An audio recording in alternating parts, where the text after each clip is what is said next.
I am exhausted. Completely mentally drained. I don't know why. Well, I can't know why, but I don't want to know why, right? Ah, man. I like streaming. I think streaming is really fun. But every day, I see something wrong with every single streaming site. Twitch just being Twitch has been in downward spiral for, who knows, years at this point in time, right? YouTube just being YouTube, completely ignoring my existence, so that might be for the best, maybe. At least I'm not getting banned. That's good, right? And then we have Kick. And I want to like Kick, but they make it so difficult for me to do so. They were cracking down on bots. And I saw the tweets, I didn't save them, I'm sorry. Pretty appropriate to show them here. But they were cracking down on bot activity. And then what you see after that, just after that, a huge increase in bot activity. Please, guys, you are supposed to be the chosen ones. Not sell yourselves to the darkness. God, why, God, why? But I have to admit that at least I don't have the biggest, how do they call those? Crash outs? That's no speak to me. I'm having the biggest meltdown about Kick. I think my Kick criticism is more than fair. How you doing, Imperator D? I'm just rambling. It's Saturday, it's rambling day. So welcome. I don't know much about Face Clan. I think I already have Face Connect. I'm actually having fun with those. But every time you see something from Face Clan, they seem to be extremely greedy. And sure, I understand. You need money to live, right? But these guys are kind of insane. If I ever become like this, you have my permission to end my pathetic existence. I'm not calling them pathetic, but it would be pathetic of me to do so. Because that's not who I am. So this is why I didn't have music yet. Because we're gonna watch a short clip from Lazy. Not like the deadly thing, but maybe they were onto something. Also, shouldn't this be a girl's name? What are you, a woman? I'm just trying to be funny here, okay? Just trying to be funny. So we have this here. The Face people, it's in Face Clan, not the coffee company Face Connect, okay? They were attempting to stream on Kick, because why wouldn't you? It's more people, it might be even free money. It's never enough for these guys. This is insane. So we have this dude here from Fear Bug. Do not fear the bug, it's fine, okay? Well, these guys are not fearing the bug, absolutely not.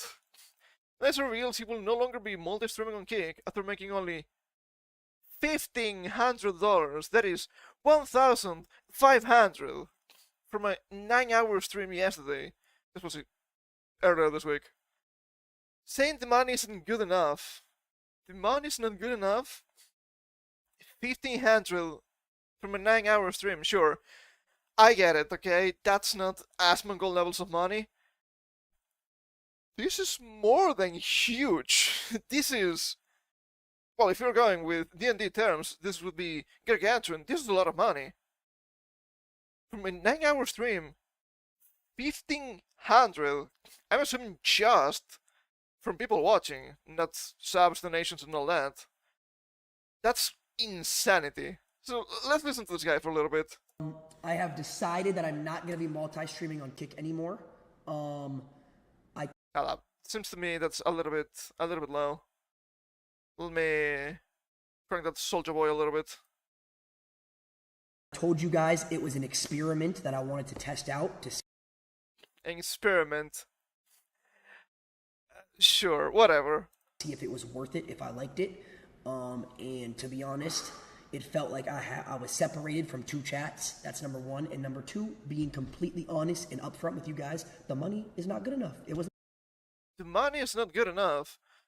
I am pretty sure Kick is more generous than Twitch, so that means you don't have enough people on Kick. More on that thing a little bit, by the way. Not good enough. It's simple as that. I streamed for 9 hours yesterday, and I made $1,500 off of it. Wow, $1,500 from a 9-hour stream. That's more $150 an hour, by the way. That's a lot of money. And you're just a guy that's streaming. I've never seen this guy's content, right? But to me, he just seems like a giga normie. He also has the obvious zoomer broccoli hair. So, I don't want to be mean, but I guess I have to be mean. I have to be so extremely crass with these people. I don't think this guy knows what working is. And let me tell you, working is not fun. Working is really annoying. Being able to get such a huge amount of money just from streaming, yeah, that's pretty good. You shouldn't be complaining. $1,700. So, hold up, let me go back. I think we lost a little bit of the message here. 9 hours yesterday, and I made $1,500 off of it, or $1,700. 15 or $1,700. Okay, let's say 15. Okay, just get the lowest number. So, if I'm being completely upfront and honest, it's just the money's not worth having to, co-stream on 2 platforms. So, make no mistake about it. Okay, he's not complaining that he's getting less money from Kick than Twitch. He's saying getting more than $150 an hour is not enough for him to multi-stream. By the way, that's something extremely easy to do. This guy has no excuse. It's so easy, it's really cheap. Let's be real. If I do it on 3 different sites, everybody can do it, okay? It's not that difficult. It's even cost effective, I would say. So this guy cannot be bothered to also go live on Kick for a meager $150 an hour. I know it's more than that, but I keep lowballing the guy. I don't think this is normal. But listen, it's all love to Kick. I have nothing against Kick. I do like Kick, obviously, but it's just not really worth it at the time. I feel like. I know what this is. I know what this is. Oh my god, how am I this slow? Well, they called me slow before, so I guess it's fine, right? I'd rather have a strength and defense than just strength and speed. Maybe that's my problem. I think this guy is just trying to bait Kick to give him some sort of special streamer contract. But Kick said, this was weeks ago, maybe more than a month? I'm not quite sure. That they're not doing streamer deals anymore. And you know what? I think that's actually good for Kick. I do remember when they started doing that with, who was it? XQC? It was an inordinate amount of money. Like, 7 figures? We're talking about millions here, right? And the guy only had to stream a little bit on Kick. Well, if the platform is good enough, you wouldn't need to. And now we see people actually flocking onto this site, also onto YouTube, also onto Twitter. I wanted to say also Rumble, but I don't think Rumble is happening, guys. Because Twitch is so demonic in their practices, they had to diversify. And just the normal multi-streamer deal is good enough. If this is good enough for Asmongold, it should be good enough for everybody. Well, I don't know, right? Asmongold was getting a lot of money from Kick. So I think it's actually good to just be on Kick with a normal multi-streamer contract or whatnot. That seems a net positive for you as a creator, especially because there might be something foul happening behind the scenes, and suddenly you might get banned from Twitch. What the hell do you do then? Well, you were already on YouTube, you were already on Kick, you were already on Twitter, even though Twitter stream is just kind of a meme, but it is a thing, right? So, I feel like if my name's going to be attached to a streaming platform, I respectfully no ego shit, need to be making more than I. Oh, my name. If my name is attached. Who is this guy again? What has he done for as content in general? I have no idea. I have no clue. This guy seems to me he is way too arrogant. I wasn't about to say proud, but I think he's just arrogant. Do you understand that you're getting a huge amount of money for doing pretty much nothing? That's a great job. Don't mistake my position. But I don't think it can be this all so high and mighty. Because it doesn't make any sense to me. I think we'll have this video for today, so let's go and get some music here. What about the most nostalgic Pokemon music for study, chill, and work? This is the most nostalgic. The first song. Pokemon Diamond, Pearl, and Platinum. Might be getting old. To be fair, Eternal Forest is really nice. I do enjoy the music here. My goodness, Ming. My goodness. I understand hassling. I understand trying to get the bag. How pretty can you be? Come on. It's insanity to me. And here I am, just doing this for the love of the game. God damn it. I guess we can check a couple of the replies here, right? Like, this motherfucker is ungrateful and out of touch with reality. Bro made what people make working 50 plus hours in 9 hours. Yes. And you might be thinking, oh, just the cozy office job and whatnot. They might seem cozy. I'd rather work a blue-collar job, I feel. Maybe that's unfair, I've never worked one of those. These seem to be more engaging, funny enough. God, office politics, catty women around, oh my god, it's so annoying. And now here I am, in one of the most female-biased industries. Guys, I might be stupid. Are you surprised? I don't think you are. Imagine studying for 10 years, drowning in debt for a PhD, 9 to 5 that brings in maybe 130,000 a year. I don't know about the USA, but this to me seems like a huge amount of money. I'll have to watch these. Okay. Okay, sure, whatever. This guy. Yeah, we're gonna have that on the screen. I didn't realize. I'm so sorry. That's not good terminology you should be using, guys. Come on. Come on now. So now we have this here, right? Twitch CEO reveals most of the revenue is from viewers supporting streamers. Doesn't this mean that Twitch is actually in a really bad situation money-wise, and it's not gonna get better because they're having a lot of trouble with ads and all that. So, yay! That's so cool, guys! Twitch CEO Dan Clancy has revealed that most of the platform's revenue comes from viewers supporting their favorite streamers. Not any crazy Amazon deals. Well, it's not gonna be an Amazon deal because I don't think Amazon cares about Twitch at all. Which is kind of strange and perhaps even funny. For the longest time, Twitch has dominated the live streaming space. Yet Facebook Gaming. Are we sure? Also, let me lower this. I just realized I cranked the volume and I didn't lower it. Maybe it was a little bit too dank. I'm sorry. Maybe I'm stupid after all. Into Facebook Gaming and others have tried to knock it off its perch, but the Amazon-owned platform continues to lead the way. Yes, this is extremely funny. This shows you that the only way for Twitch to completely collapse is with Twitch's own hand. It's really funny because that's what's happening right now, kinda. There have been claims that Twitch is actually a massive money loser for Amazon, to the tune of 2 billion USD. It wouldn't be surprising, because that was the case with YouTube, and I think YouTube is far more successful than Twitch.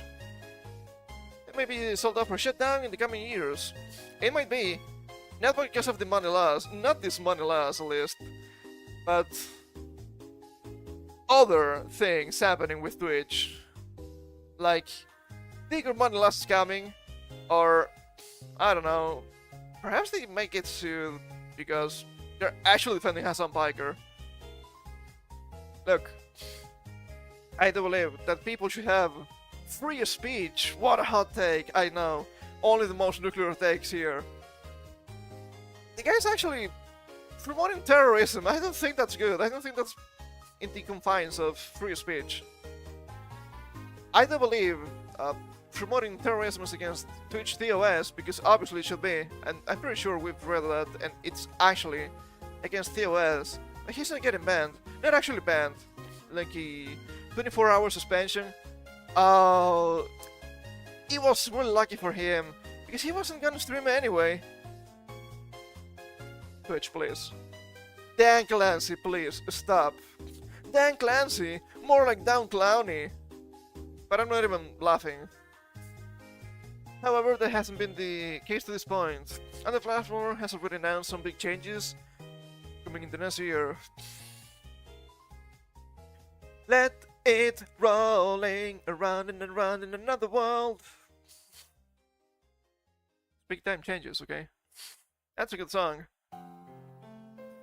Given the Amazon backing and massive sponsors that advertise on Twitch, you may think that the majority of their revenue would come through ad sales and similar outlets, yet that isn't the case. Massive sponsors that advertise on Twitch, but you don't see creators actually getting the money from the ads. I still had to mention this. Asmongold, I was about to say to it, there was a clip where he mentioned something about, since he started covering political stuff, he was getting literally nothing from ads, and even though he wasn't actually monetized, Dan Clancy had to strike a deal with him because he was really costly for the platform. Oh, that is so sad. And let's be real, Asmongold has huge CCV, right? I've seen him doing like 17k to 100, which is huge. He was getting literal pennies from ads, and he doesn't stream like 3 or 4 hours like your average tuber. He streams for what, 7 and 8, which is more the fleshy average. Literal pennies, guys, literal pennies. Doesn't make a lot of sense. And yes, with ad revenue, they also count what they would get from ads, even if they have subscriptions or turbo. So no, it was not a case of, well, everybody was subbed. So obviously nobody will see ads really. It's never gonna happen because the guy is huge, but at the same time, that's accounted for already. And once again, if people keep diversifying, people also getting into YouTube like Tectone, people getting into Kick, like Asmongold, also Tectone I suppose. I don't really follow the guy, but I have to admit that sometimes he appears in my recommendation on YouTube. That's gonna drain the revenue from Twitch, because people will say, well, I could donate on Twitch, or I could sub on Twitch, but I also kinda like YouTube. Maybe YouTube is a little bit better for me for insert reason here. Maybe you're just biased, right? Maybe you just like Kick more. So people will spend their money through those sites, training Twitch. You also have, I think this is most common used with tubers, the direct donation links, right? Like Stream Elements, StreamYards, I think, maybe? I don't quote me on this, I'm not that knowledgeable about this. But that doesn't go through Twitch at all. So, if I was a Twitch employee, or even the Twitch CEO, I would be kind of scared about this whole situation. Because this could be a really big problem with the platform. The third of Twitch's revenue is actually subs. Where are the DOMs? Does that make any sense? Well, if they were DOMs, they wouldn't sub to Twitch, I don't think. They would just try to farm for gifts. That makes sense. According to Twitch CEO Dan Clancy, the majority of Twitch's revenue actually comes from viewers subscribing to the favorite streamers and supporting them. I guess this explains why they were also trying to push the what was the name? Don't remember. There were some sort of special sales with the creators. Like, you can allow this special and so fun mechanic on your stream where people sometimes may be able to just pay less for subs. So obviously, you as a streamer will get lower revenue, and Twitch themselves will get lower revenue. But maybe they actually get more revenue because it's cheaper, so they might sell more. Basic economics. But they were pushing for that, so yeah, it's a little bit suspicious. One thing that many people don't realize is 2/3 of our revenue comes directly from our viewers supporting the creators that they love. It'll access at an event in Cannes, France, on June 17th. What are you in Cannes of all places, huh? I think you make movies, they're not good enough. Clancy had previously told the media leader, similar back at TwitchCon, noting that it's a figure a lot of people are surprised by, given the reliance on ad revenue with other platforms. No, it's actually surprising to me that it is this low. I guess they actually force you to watch ads more than other platforms, because there's not really a reason to pay anything on Twitch aside from subs, and getting a sub on Twitch is actually kind of fun, right? Not only you stop getting ads on the channel, you also get the emotes, and emotes are always really fun. That's just big Twitch, right? In that TwitchCon chat, the Twitch CEO noted that viewers are paying for patronage and the status and reward in the community. What a stupid reason to pay. Is status in the community? Well, if you want to be a pay piggy. I say this jokingly, obviously. Often when you talk to brands, I said that's an indication of their emotional connection to the streamers and what they're watching. Is this just PR speak? This might just be PR speak. Guys, please, keep having ads on our platform, I beg of you. Insane. In order to further target that, Twitch is testing sponsored subscriptions where, as the name suggests, brands can help with discounted subscriptions to channels. Twitch has done this with September over the years. This new tool could be utilized at any time. I think they did something similar to this with Valorant, Overwatch. A game like that, they all look the same to me. It was, I think, months ago, where if you give them some subs, then you have some sort of strange sub gambit with that account, and they would give a random amount of subs too. I think some people were trying to game the system to train those platforms, accounts. You know what? Maybe they deserve it. Can you say maybe they deserve it? That's what you get. Trying to give us free shit? That's not allowed. It's kind of funny. But yeah, this seems to me that they're trying to, on one hand, obviously, trying to increase their revenue with, well, they know it works, but at the same time, it's kind of precarious for them. So, you know what? I actually don't care. I actually don't care. If they eat shit and die, that's good. And I do hope that they start having money problems, because they must have money problems. They're being too censorious, they're being too full of themselves, they're being way too annoying, and the platform's not getting better. Oh, look at this! We might be able to add, God, how do you call this? I think we have that on YouTube, right? Oh, DVR! We're going to add DVR to our Twitch streams, only if you're subbed, only if you have Turbo. We have that for free on YouTube. We have that for free on Kick. Why would I pay? I mean, it could be a different and better platform in that regard. They're just scraping money. They have been scraping for money for literally years. God, can you guys croak already? Am I gonna get mad if I say this? They're just frogs, right? Isn't this the green platform? Maybe not. Maybe not. I guess speaking of frogging, it's not about frogs, this is about companies not understanding what they should do to be successful. It happens a lot, doesn't it? Kind of sad. We have this from Automaton Media. As the Atelier franchise goes global, the dev team is talking about how to reconcile Western and Japanese players' vastly different demands. It's really easy, you don't. If I wanted to play a Western game, I would buy and play a Western game. I don't need everything to be literally the same game with different coats of paint. Now, I play Japanese games because I like Japanese games, because Japanese games are different from the West. Are Japanese games better? Well, points in time they used to be. Depends on the genre. I personally like them a lot, or I liked them a lot. They were really good. Did you know that I love JRPGs? Have you seen my channel? It makes sense, right? So no, trying to chase this global audience, it's going to be a disaster. And I've already seen people complaining about the newest Atelier game.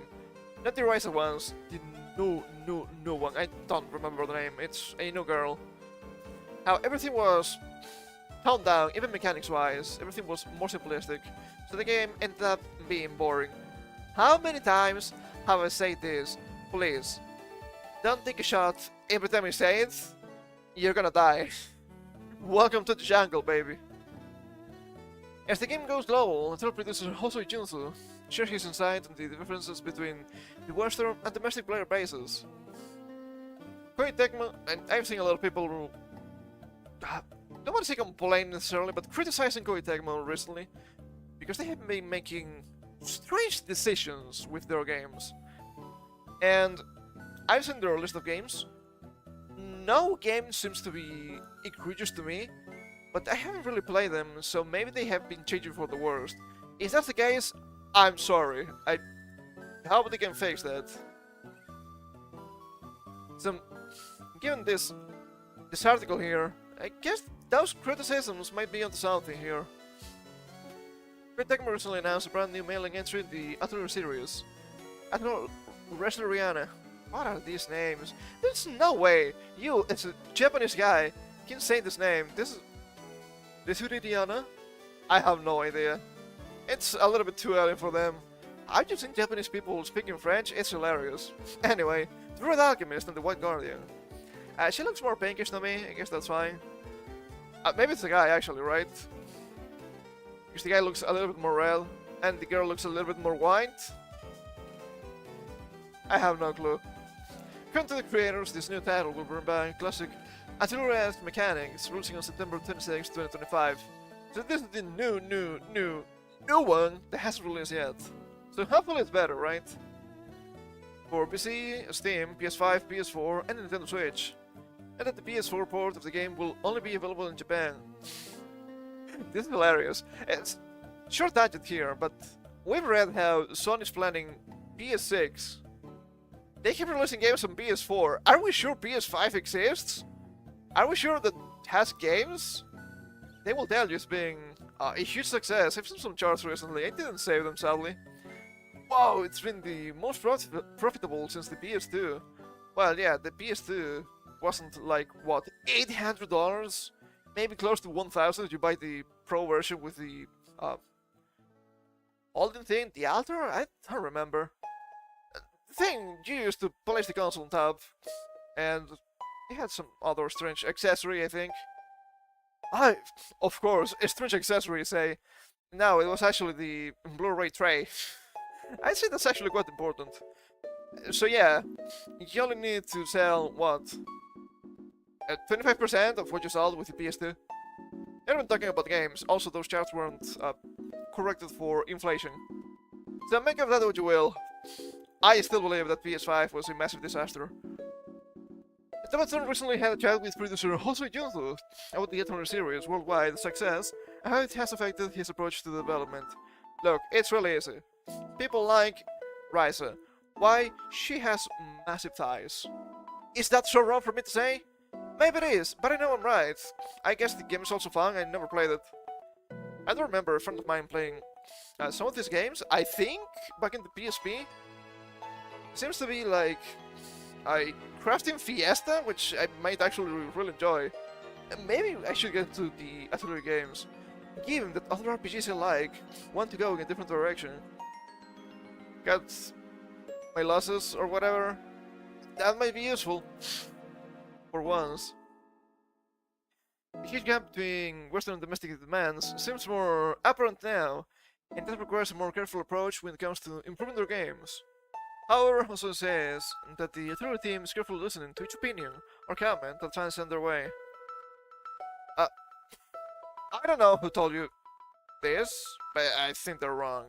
Not that the producer said so, but whoever was speaking to the producer here made no mistake about it. Because they're talking about the difference in demands. I think you have a problem with expectations, which is a really common problem. Most problems in this world might just go back to not understanding the expectations or not understanding the consequences of your actions. Sometimes both. Strange times, neither. What I'm trying to say here is, why do you want to appeal to someone that doesn't like the games you're making, right? Sure, you're making JRPGs, and you're trying to appeal to more people, because of course you are. If you can sell more, that's more profit, that's more people playing your product, whatever. Sure, that makes sense. But if you have to desecrate your work, your art, your game in this case, to try to appeal to a lot of people, isn't that a huge disservice? Not to your fanbase, but to yourself as a creator? You're clearly trying to appeal to people that are not interested in the game. So why bother, right? It's as if somebody wanted to make me play something that I don't really play, let's say FPS games. I don't think they're bad, they're just not for me. But if you want to change, let's say Call of Duty, because it's an easy example, to appeal to me, just to me, because I'm so magnificent, right? Just an example. You're gonna make the game into something that's not Call of Duty. So why would you do that? If I'm not interested in Call of Duty game, we should try to get my interest with a different in the game. Maybe it's a Call of Duty spin-off, right? Like a strategy RPG, that could be interesting, I suppose. Or maybe something that's completely different. But I don't think Koei Tecmo just makes JRPGs, right? They make other games. I'm not quite sure which ones, because I don't really know too much about the company, but I do know these guys make Nobunaga's Invasion. That's not an RPG, that's, I guess RTS, it's strategy. Rather strategy maybe? I'm not sure. So, you don't really need to change anything, Lamau. Is the game good? Is the translation good? Voice acting? Maybe? Japanese just fine. That should be good enough. Do I need to keep reading the article? Maybe you should, right? I guess I gave my piece already. Also shared with us his message to the overseas readers, telling us what he learned about the differences between the series' Western and Japanese fans when he was on his trip across the ocean. Recently, I went to Europe and North America for the first time. Did some work regarding Atsunoru Yumiya. It was Yumiya, the game I was talking about before. Finally, they mention it. He says, there I could actually feel the contrast between the Asian and Western sentiment, as well as the differences between our way of thinking and the Western player demands. Do you think that calling them demands might be already kind of a red flag? For example, Jose adds, in the West, many players are looking for a more straightforward, action-packed gameplay experience. Sure, I guess that is correct. That's not the game you're making. You're making a turn-based JRPG as far as I know. So, a more straightforward, action-packed gameplay experience should be something completely alien to the game you're making, because it's not even the same genre. However, in Asia, the kind of direction could be considered too simple. Oh, look at that! The enlightened Asians. And please may see, they would rather like us to focus on making synthesis stronger. While hearing all these opinions make me realize how difficult game development actually is. I still want players to leave a Steam review or give us any kind of feedback. Did he actually mention a Steam review? Maybe he did. Well, they're on Steam too, right? So maybe they're actually more familiar with the platform. because it's really valuable information for us. That's why we want to tell all our players, keep on sharing your opinions with us. At the same time, you have to understand that some opinions must be disregarded, right? Let's say I want to play... Let's say I don't like JRPGs. Okay, this is high imagination, high fantasy. And let's say I just like action-packed GTA. Let's say GTA. Is it fair for me to try to get you people to change your JRPG into something that's close to GTA because I like it? No, it's clear that I don't like your game, so maybe you should play something different. Or maybe you should make more variety of games, not with the Atelier brand, but company-wide. Maybe you can make, I don't know, Grand Theft Horse, and it's like GTA but I have fantasy. That could be interesting. Also anime, okay, it has to be anime, it's Japan. Though the series is getting more global popularity, it seems like the Atelier team doesn't want to simply prioritize the preferences of Western players. They keep saying that Japanese companies keep saying this, yeah, they keep doing so. No, we are not changing Monster Hunter to appeal to the West. But you did. You did with Monster Hunter World. And the game actually suffered because of that. And the game keeps suffering. Have you seen the reviews of Wilds? Let me tell you, now that is wild. There was also Final Fantasy. No. Well, maybe they didn't say that. Maybe they were actually balls deep saying, yes, we had to appeal to the action-packed mindset of the West. People don't want turn-based RPGs anymore. The same year, Baldur's Gate 3, Game of the Year, by the way, released. Hilarious. Also, they have to keep mentioning Square Enix. I don't think I do. I have more than enough criticism of them. But rather, they are determined to reconcile the different demands and find a solution that will be the best for both sides. Some of the preferences cannot be reconciled, and that's fine. At the end of the day, if you're a Japanese company making Japanese games, usually for the Japanese audience, as you have been doing for decades at this point, it's fine if you keep doing so, because you have people that like those games in the West. Hello, that's me, I'm people. I haven't really played Atelier games, and I would like to get into them at some point. I'm still trying to finish some of my some other franchises I'm into first, right? Final Fantasy VI soon, guys, I promise. It's gonna be great, I guess. People like it. But they're obviously extremely Japanese games, and I like them. So why would you change them into something they're not? I have no clue. But it keeps happening. Contrary to its predecessor, Atelier Yumiya, which was leaning towards a global gaming trends with its open world map design and real-time action mechanics, which I suppose people didn't like. I wonder why.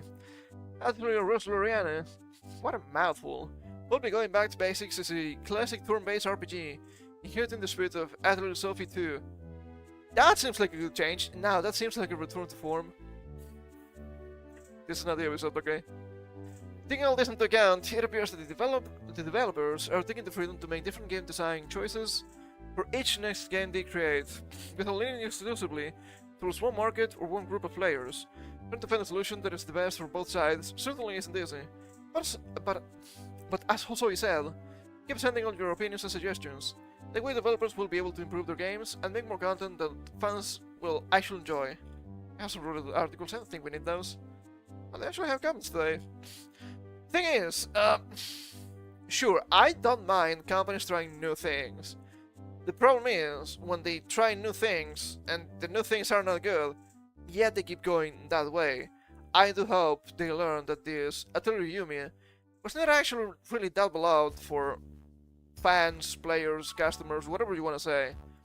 So maybe you should keep your Atelier games as their original formula, I suppose, because that apparently works. Imagine that. You make a game with a specific formula. People played it. They enjoy it. You keep making games with all those formulas. People keep buying, people keep playing, people keep liking it. Then you change the formulas. And then you stop selling. I wonder why. Let's take a look here. I think it's production sentiment here for RPGs, or JRPGs rather. Action games is important. If that's your dream point, then there are other games for that nail. I don't want action to be focusing in JRPG. I'd rather the story, the side content, the gameplay, etc. Well, this guy's not wrong, but I guess he's making a mistake with terminology. And we've seen this mistake being really common nowadays, which is a big problem. JRPG doesn't apply turn-based, sure. Turn-based and JRPGs usually go hand in hand. Most JRPGs are turn-based, most turn-based RPGs are JRPGs. Once again, what do you think about when you mention JRPGs? Tales of games, which were always action, in a unique way, mind you. So, yeah. I know where this guy's coming from. Naming convention could be a little bit better. But yes, if you just want action, there are action games out. Why do you go into turn-based RPG and you expect real-time action? That doesn't make any sense. You can have both, I guess. I mean, Japanese game and action, right? Tales of games. There are other games like Pokiding? Does that count as RPG? I'm not sure. Oh, shoot out of here. Just to be a little bit spicy. Release the titular series on Xbox, including this game and previous titles. Or release the titular series on Xbox, do not exclude Japan. And Japanese UI, Japanese voices, and Japanese subtitles to the Xbox version. Never panders to political correctness and protects freedom of expression. I guess that makes sense. Oh! Japanese Xbox user says, I'm a Japanese Xbox user. I think that's right. Please release it on Xbox for now. I was happy with the release of Yumiya, but I immediately removed the Xbox for the last Tsura game. I don't continue to release games on Xbox, including past titles. I won't play any of the Atelier series. To tell you this, the Xbox is kinda dead. But yeah, once again, I don't know how many times they had mentioned this, but it stays true, because it's demonstrably true. Stop trying to chase global trends, because they don't really work, because they don't really make sense anyway. If you make a game, and that game is unique, and people like that game, why would you want to change that game into something that's completely different?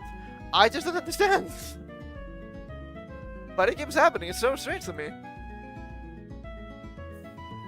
And sure, I guess you can appeal a little bit more to the West, but not by changing the intrinsic mechanics of the game. You could have more translations, faithful translations, please.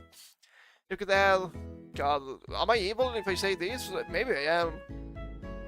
More dubbing options? I wouldn't use them. I guess some people will. I guess I'm not that fond of the West after all. Who knows, even though I live here. And... I don't know, stuff like that, right? The game is obviously Japanese. And that's fine. That's unique, that's different from the West. So people actually like it because it's different. Because it's unique. Because it's Japanese, it's fine.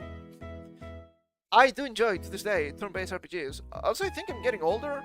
I don't think I have the reaction speed I had 5 to 10 years ago. Guys, I'm actually getting old now. Oh, this is actually horrible. The turn-based is actually really nice to me. I always liked it, obviously. But I'm kind of tired of these perfect dodge and parry fiestas that we've been having for a long time now. I'm saying that Expedition 33 is a bad game. I'm just saying, why do you have power mechanics in turn-based RPG? Doesn't make a lot of sense. I guess Attack of the Saiyans did something like that. Was not as important, I think. Just make good games like you used to, and it's all gonna be fine. Trust me. We like JRPGs. And I guess this is not the only questionable article we have from Japan from Automaton News. I guess it's Automaton Media. Well, it's news to me. Right here, Internews. I guess it's interviews. My bad. So yes, I had this one from the Grease Man himself, Yoko Taro. You know, Tomato creator Yokotaro says there are less weird people in the gaming industry nowadays. I can't believe that, because you didn't have as many weird games as before. And as I've been saying for, I don't know, how many years it's been already, but I keep saying this. I don't care for games that are just copy-paste of other games. Even though I still play Pokemon games sometimes, the other ones are better anyway. But people like some really specific games because they are really unique. And just to create a really unique game, you have to be really unique as a person, as a developer, as a producer, as a director. And to be unique, yes, you have to be weird. And that's fine. Oh, you're so weird. Do you think you want to be normal? Have you seen normal people? I don't like them. Their creator Yokotaro says there seem to be less and less weirdos in gaming. But what does that mean for the future of the industry? Well, everything's gonna be sanitized, corporate slop. That's my guess. I don't like using or overusing the word slop, but I have to admit, it's really useful. Dragon Garden Near Zero's creator Yokotaro is known for being fairly unconventional, both in the sense of his self-presentation, yeah, you think, and the stories he tells through his games. However, hiding behind the creepy mask, I don't think it's creepy, I think it's kinda cool. I like Moonface. And animated persona is an avid Twitter user. Recently, he has opened a Q&A box for fans, answering questions on various topics, ranging from restaurant recommendations. Okay, I guess that's interesting. And life advice to industry insight. One fan asked a question about whether the gaming industry has a lot of weird people, to which Yokotaro responded, "Not as many as there used to be, but how important are the actual weirdos of the industry? And what does it even mean to be weird nowadays?" Well, I don't know too much about Dragon Guard or Nier, but this guy is obviously a weirdo, and I know a lot of people like Nier games, and they seem to me really unique. So I guess I'm actually right, once again. I keep being right, no matter what I do. I was reading the true biography of game creators and laughing like, Lumao. There are a lot of people with strange personalities. Is it true that there's actually a lot of weirdos in the game industry? If it is, which sectors have the most of them? If I'm asking their message. I guess it was full in Japanese. What a... I like just the W for Lumao. It's oh my god, look at this. Does this look like the face of Mercy? Well, no, Mercy's a different character, right? Also a different franchise. Yoko replied on his Twitter account, "Having been part of the game industry for 30 years, I feel there's less weird people now. I don't know if this is something simply happening in my field of view, if the game industry ended up like this, or if the whole world is like this now. Well, I wasn't thinking about that, but I think he's onto something. I think the whole world is like this now. Because you're not allowed to be weird, you're not allowed to be unique. How dare you not count out to normies? How dare you not, how to say this? Follow the normie trends. How dare you be unique? How dare you, above all, be provocative? That's not allowed. Everything has to be sanitized. Everything has to go through HR nowadays, apparently. So, even if you actually have weird people, just like before, they cannot be as weird as they should be. I guess this guy might be an exception. I didn't know he was in the game. Supposed to just be a character in the game, right? I don't know too much about this. To be weird is to be free. Oh my god. Can we get a true in the chat? Truth Nuke, oh my god. This is probably the truest thing I've read in an article in maybe years. Yes, to be weird is to be free. Or perhaps it's actually backwards. If you want to be truly free, you don't need to be weird, like naturally weird. You're usually kind of weirdness. And that's fine. Oh, but you're so cringe! Yeah, I'm cringe, but I'm free. Now you start to understand your parents, right? Usually dad was a weirdo, he was so strange, he was really cringe. But then you grow old and you understand, god damn it, he was free all along, what a man. And that's what I think. It's an exaggeration to say that Yoko Taro himself is a weird guy. You think? He's even called his own games weird games for weird people in his past talks. This emphasis on weirdness seems to be the foundation he builds his games on, focusing more on the niche tastes of the author rather than having elements that could be considered marketable. While he also has some... I have to say this, some marketable assets, if you know what I'm talking about. Have you seen 2B? I know I have. I know I have a lot. I've never played the game. In amalgamation of talent, luck, and rebellious spirit, this seems to have ended up being a recipe for success. According to Yoko Ono? I like calling the guy just Yoko here. Yoko Taro. First in your games were treated like experimental projects, and nobody expected this year's to become a hit. Another example of amalgamation of talent, luck, and rebellious spirit would be, I'm sorry because I don't remember the guy's name. Please understand, some names for me are just strange, I will never remember them. But the guy who made Devil May Cry and Bayonetta, the guy is surely talented, the guy probably has some luck. You cannot tell me the guy is not also a rebel. So I guess that's actually a recipe for success. I think that's also the guy that usually blocks people on Twitter. He is really edgy. I find him to be really funny, even though I disagree with him on a lot of things. Maybe I'm wrong, because the guy is actually successful, unlike me. Yoko has also previously suggested that players who go against the mainstream, like ICO's Fumito Ueda, are the ones who make new epochs. Is that how you say that? And he always emphasizes the importance of being different and going against what everyone else in the industry is doing. In a joint discussion with directors of Starblade and Goddess of History Nikkei, same company as far as you know, Yoko explained his process of creating characters for the new series. Our concept is always to do something that's not like anything else. Well, it's actually working, so congratulations. In Western sci-fi, it's filled with marine-like soldiers. We will go into the opposite direction and use gothic leather outfits, for example. We want to take the contrarian route. This guy's like me!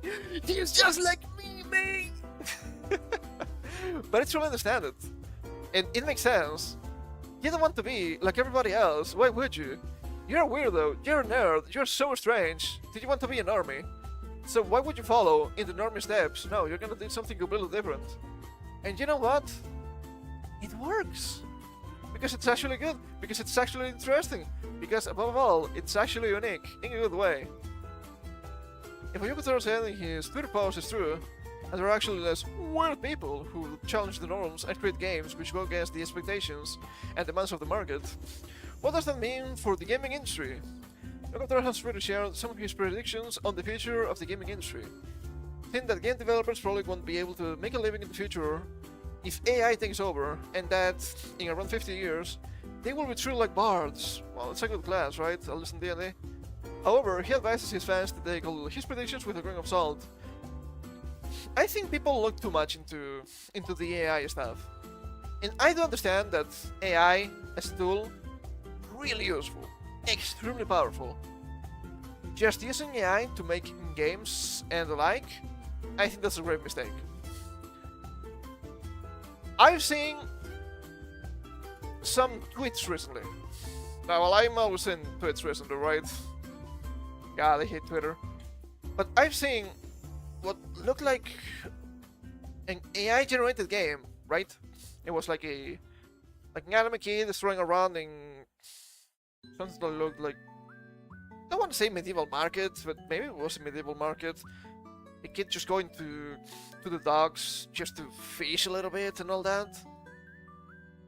And I was like, okay, sure, I can appreciate the general aesthetic because it's a really interesting anime aesthetic. But you cannot have this game just being generated by AI in a procedural way, because it's gonna be, I hate to use the word again, but it's gonna be slop. It's gonna be pure slop. It's gonna be literally nothing. Because imagination shouldn't be the limit. You should have more limits. Yes, I am that guy. I don't care. I know I'm right. More options is always good? No, that's wrong. There's one thing is too much options. Too many options. There's one thing is too much freedom. Games work because they live in the confines of a narrative, especially RPGs. Western RPGs are usually a little bit more free with decision making and whatnot. They live within the confines of specific sets of rules, a specific set of mechanics, a specific sets of, let's say, in-game content that you can use, right? Like gear, consumable items, magic, skills, even classes and stat roles. If it's gonna be just generated by AI, everything, and I don't know if that's what people are asking for, all of that goes out of the window. You're just playing nonsense. If there are no rules, you don't have a game. If you don't have a game, can you really call it a video game? Or even a good video game? Absolutely not. And that's why it's going to fail as is. I'm not saying you cannot use AI as a supporting tool when you're making games. Sure, that's gonna be really useful. For art, I don't want to say for coding. Potentially for coding, maybe. You can quickly make up mockups for backgrounds and whatnot. That's always really useful. Well, we need to check if everything is working here properly, but we don't have the final art product. Well, you make quick mockups. Maybe even 3D models. You can do that nowadays. You put them in, you try, does it work? Yes? Cool. That's it. Not a big deal. But if you want to just create everything with AI, everything is just gonna be AI, that's the death of humanity. I'm gonna be joking, because that's the death of art, that's the death of creativity. It's just gonna be like a really modern, really expensive, and I suppose really, how do you say that? That spends a really high amount of energy. Kaleidoscope. Nothing more than that. It would be much easier to just lay outside and look at the clouds. Maybe also Cloud of Strife, I don't know. Because you're gonna be lacking not only the broad concept of the human spirit, which I think is actually really important, but the weirdness, the creativity of strange people like this man here.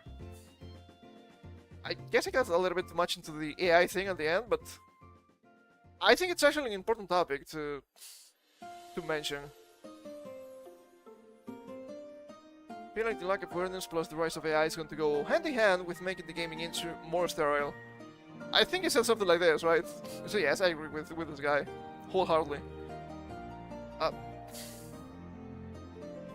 We should be striving for more unique pieces of art. I'm using art here in a really loose way. Games, movies, books, shows, even music. But it's going the opposite way, because people are getting really complacent. People are just, how do you say this? I don't want to say greedy again, I keep saying greedy, even though it's true. But it's not that people enjoy the art for what it is, the product for what it is. Even their creators. It's just everything has to be mercantilized. And sure, you need to sell, but at some point, the sentiment is just lost, right? I don't know, I think I'm just rambling at this point in time. I don't know if I'm getting my point across. But yeah, with people, cool. Uniqueness, cool. Just sterile stuff, HR approved stuff, bad. AI generated literally everything, bad. I've just seen the AI generated mukbangs. How do you know it's AI? Why do I get that guy on my Twitter feed? I don't like the guy, and he's being extremely moronic. Haven't you seen that like a packet of sauce materializes out of nowhere? That's not a magic spell. That's not conjure sauce, okay? That would be a really powerful D&D spell, I bet. But that's it. That's it, man. That's it. Unique stuff? Cool. Simplify the stuff, bad. Do we understand? I think we do. Speaking of unique stuff, I suppose there's nothing more unique than moths in this world. It's not getting good. It's not getting good. It's not getting better anyway. Nexus Moths has been extremely censorious for many years now, and they're getting solved. And this is probably gonna be a disaster for Nexus Moths. Not mods as a concept, because we have alternatives to Nexus Mods, which is obviously really positive. So we have this here. Nexus Mods' new owner says there won't be aggressive monetization. Stop lying. Stop lying. Chosen, what a name. The new owner of Nexus Mods tries to assure fans that mods will always be free. I just don't believe you. I just don't believe you. And it's really easy to understand why. Sure, the site was free. Maybe they had that. So I have no idea. I haven't used the site in a decade. Close to a decade at least. Thing is, if you buy the site, you're spending money. So you're expecting to make more money, or to get something out of that. It's not just for the love of the game, just not for the love of the mods. So yes, I do expect to be really strange monetization. I think we have more information on this after the article. I haven't gone through everything, so we'll see it live. Earlier this week, Robin Dark One Scott, Dark One really appropriate, announced that he sold Nexus Mods to a new owner, ending his nearly 24 years as the leader of the site that he founded in 2001. Scott has indicated that he will remain with Nexus Mods in some capacity, while guiding the overall direction of the site. The new owner, Chosen, you were supposed to be the chosen one, has also spoken out to assure fans that the valuable resource won't be adding aggressive monetization or suddenly place mods behind the paywall. You know you cannot place mods behind the paywall because you have other sites, but I think you will still try, in a strange way. Referred to by their Nexus Mods names in a statement from Scott, Fulodino, Victor, Rapsack, Marinus, and Tagging, Nikolai, are three partners in Nexus Mods ownership under Chosen. This led to fears among players that they collectively plan to monetize the sites and exploit the user base for short-term gains. They fear that because that's really easy to say as a possibility. In part of Nexus Mods, Fulodino told fans that mods will always be free. For the most part, Fulodino's message was that few things would change. He wanted to say that Chosen doesn't claim ownership of any mods. Well, you can't. Obviously you can't. That would be a breach of copyright, I suppose. In a strange way, right? They're willing to charge users to download them. Fulodino indicated that lifetime premium subscriptions and free accounts will stay as they are, and he expressed admiration for the way Scott monetized the site in 2007. A really strange idea crossed my mind. Shane gonna mention it, trying to make it to fruition, to realize it even. Gacha mods, or mod gacha. You pay a small fee and you get random mods. Wow. It's not gonna be monetized, guys, I promise. Honestly, we think it was wrong, right? On Fulodino. It enabled healthy growth while supporting the community. He had no plans to change the core of how premium works. But you didn't say anything about the price. It gives users choice based on their needs, and that's a good thing. Monetization is hard on Nexus Mods. Monetization is hard, and Nexus Mods is a complex platform, added Fulodino. What matters most is continuing to support mod authors, delight users, and keep the lights on. But you're not doing that because you're being extremely censorious. Oh, but that's racist! Okay, don't download it. That's fine, it's just optional. It's literally optional content made by fans. We're not changing the core model. No aggressive monetization, no paid mods. If anything, we're aiming for fewer ads, not more. I just don't believe you. Maybe it will happen, okay? Prove me wrong, please, for once. We'll take a community-first, listening approach, and we won't compromise on what's made Nexus Mod special. In follow-up message, Chilson confirmed its commitment to maintain the diversity and inclusion approach that Scott embraced during his ownership stint. So you were just lying. The hell do you mean diversity and inclusion if you keep banning mods for things that you don't like? Ah, but that's actually racist because... Shut up. Shut up. What a lot of nonsense.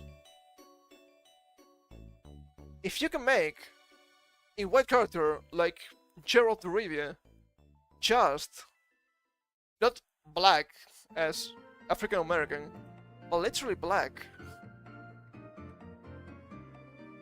why is it not allowed to do the opposite? It is the same, and they will tell you about what a humane society we live in and all that, but I just don't care. It's just a video game. It's even worse than that.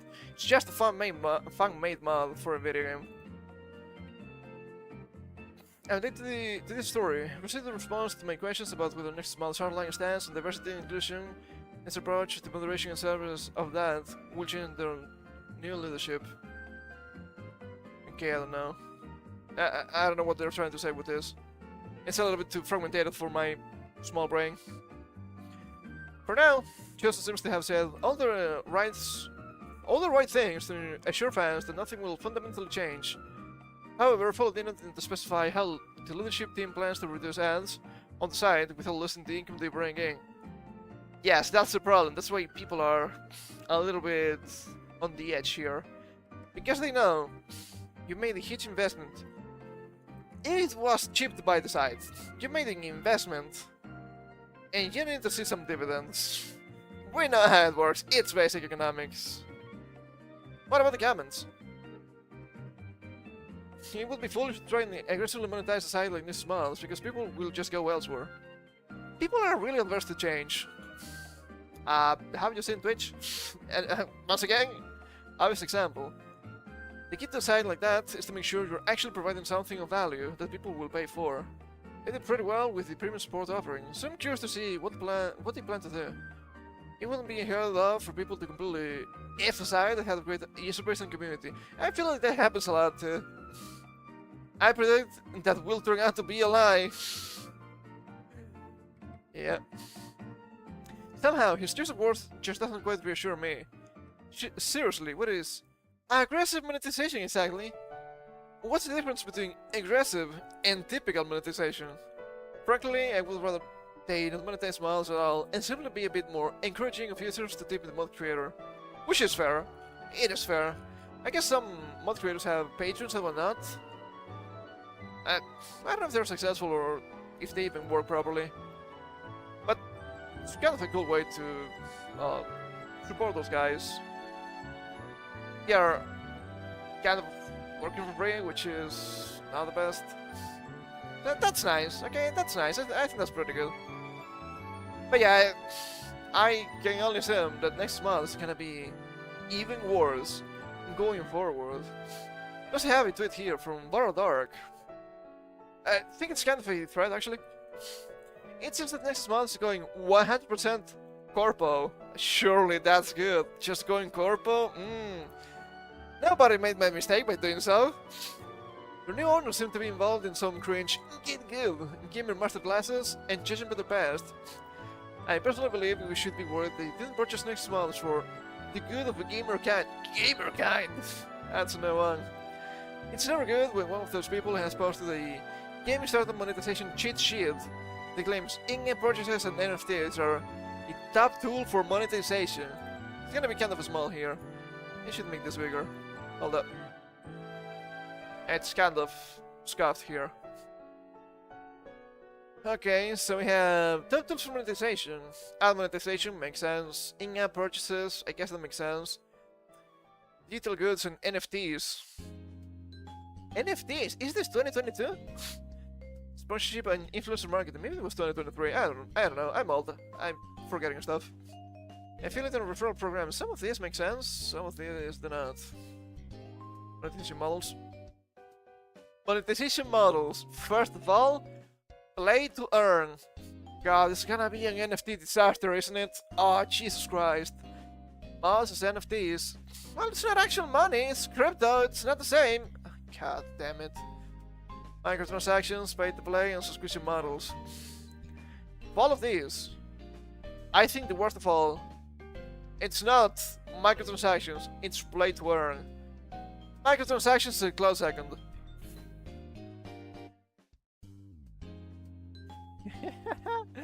This and dance for monetizing a game. Also, isn't this a typo? Ah, no, it's actually correct.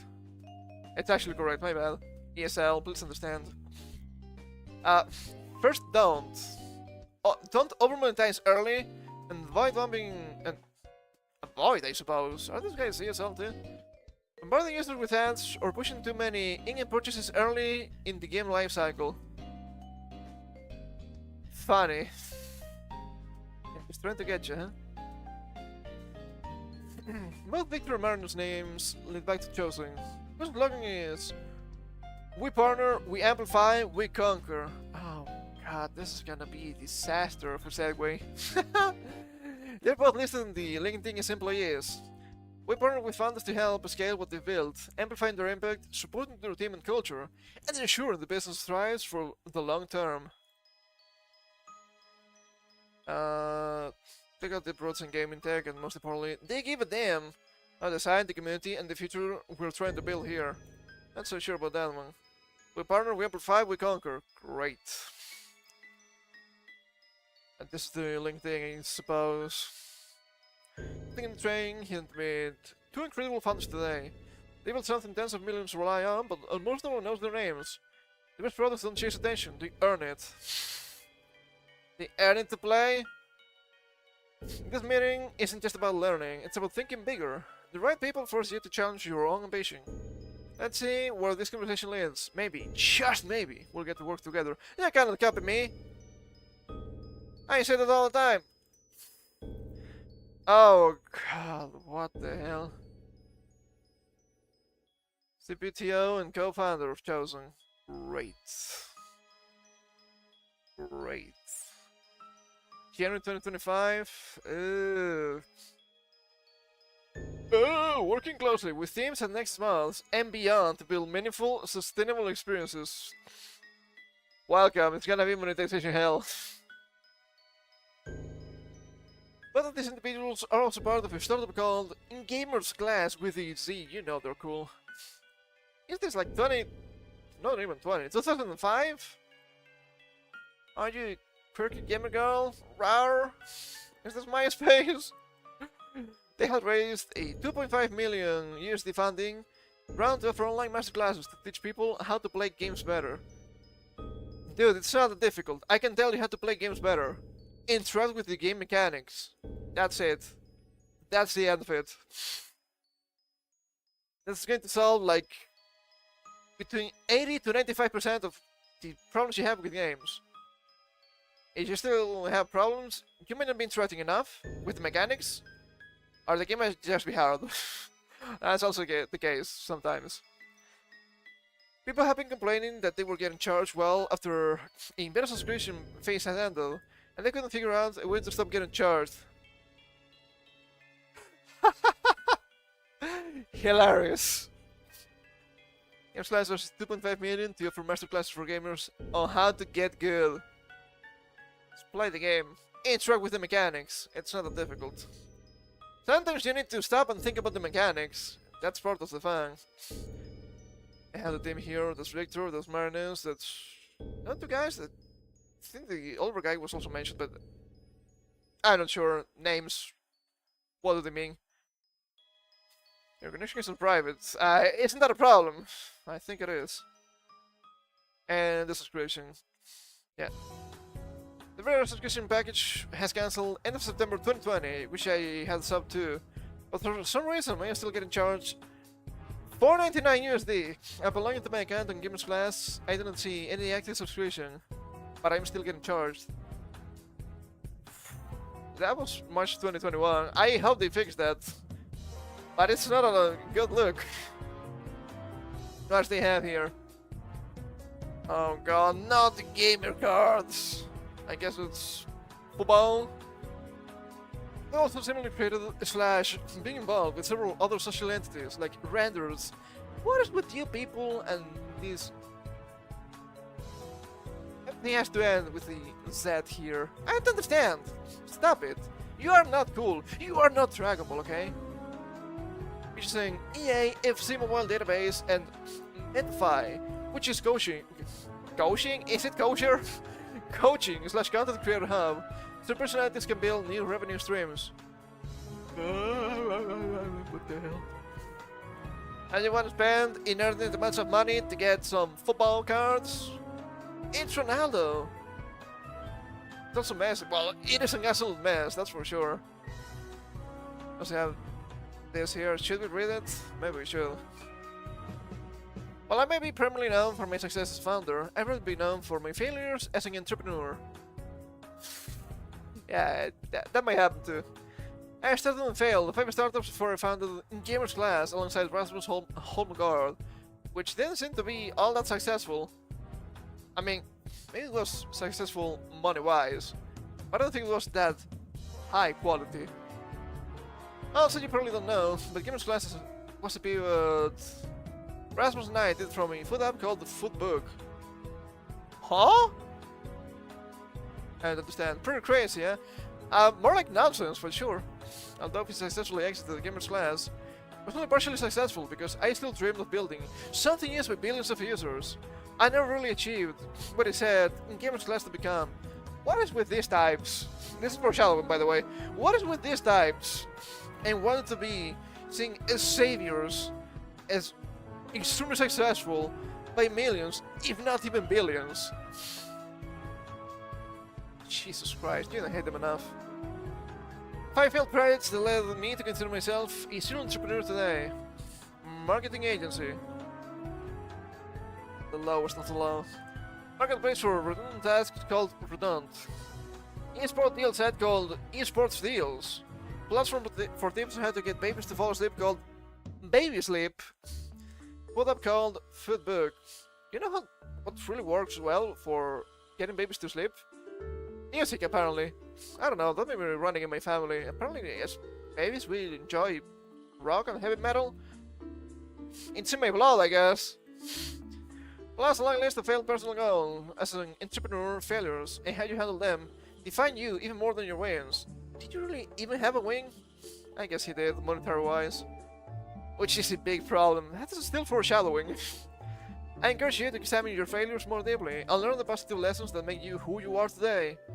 If you want to go a step further, share those lessons with all entrepreneurs who are struggling with failure right now. Agree? Not really. A big link seems to be between Victor and Dreamcraft Ventures. He is listed as a venture partner. It's getting worse. Venture capital and private equity principles. It's not social equity, it's money equity, so it makes a little bit more sense.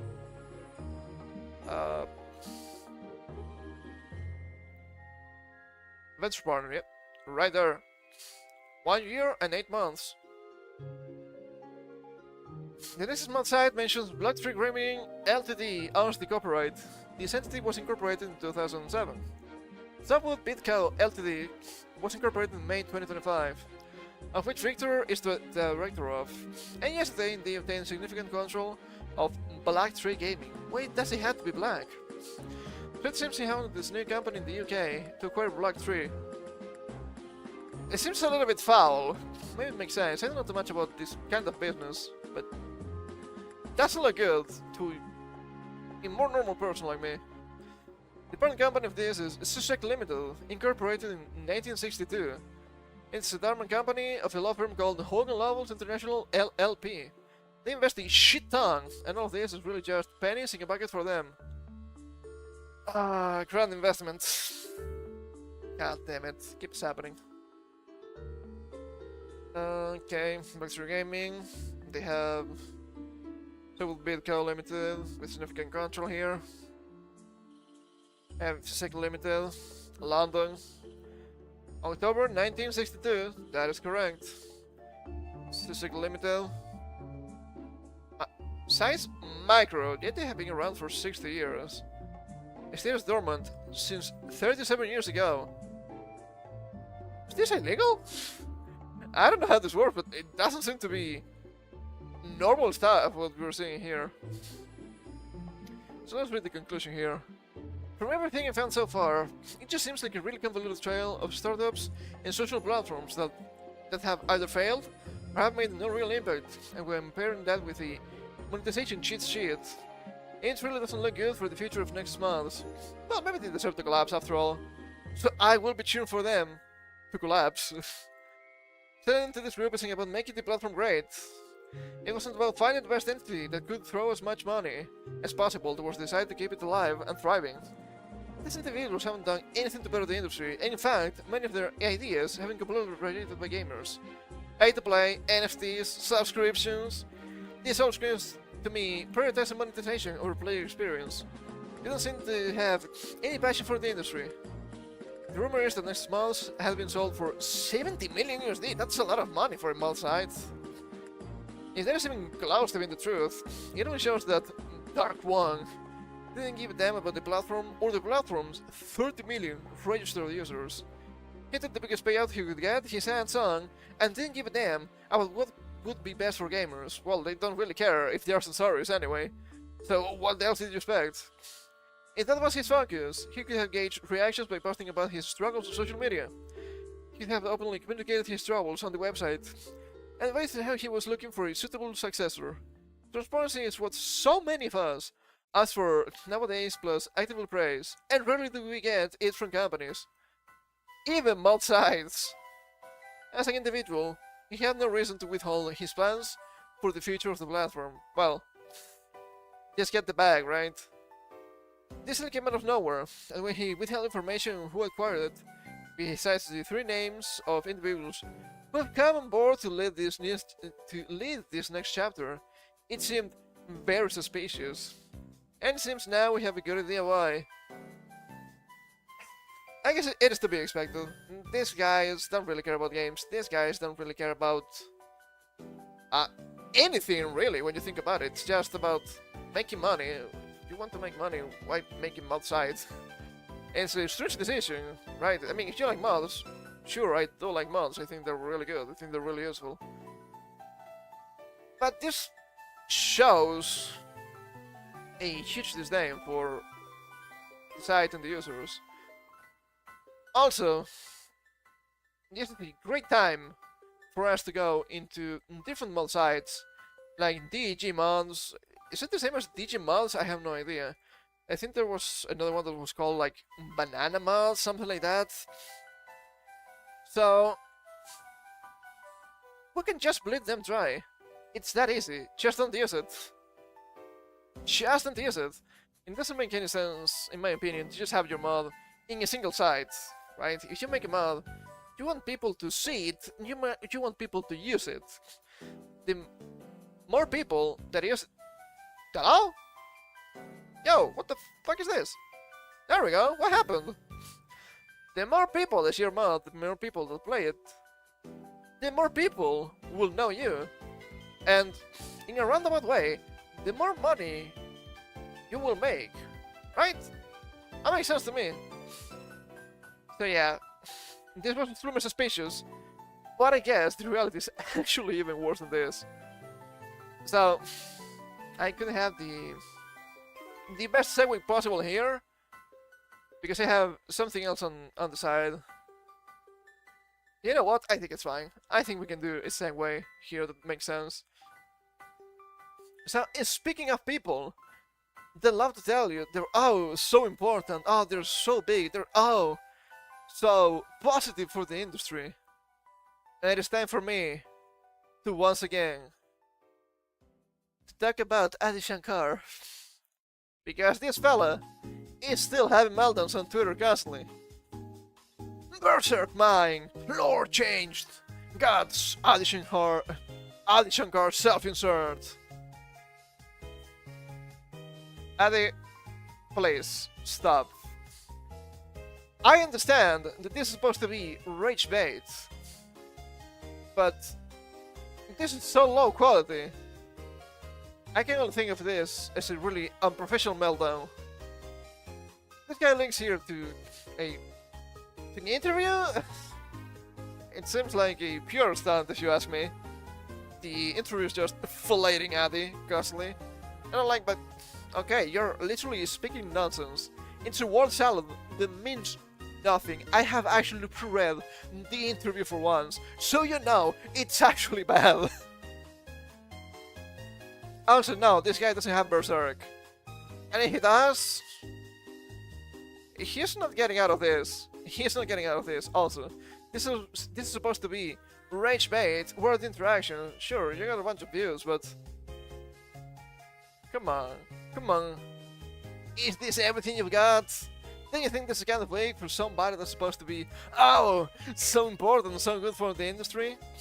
Maybe people don't care about you. Also, I don't really care about you or your associates.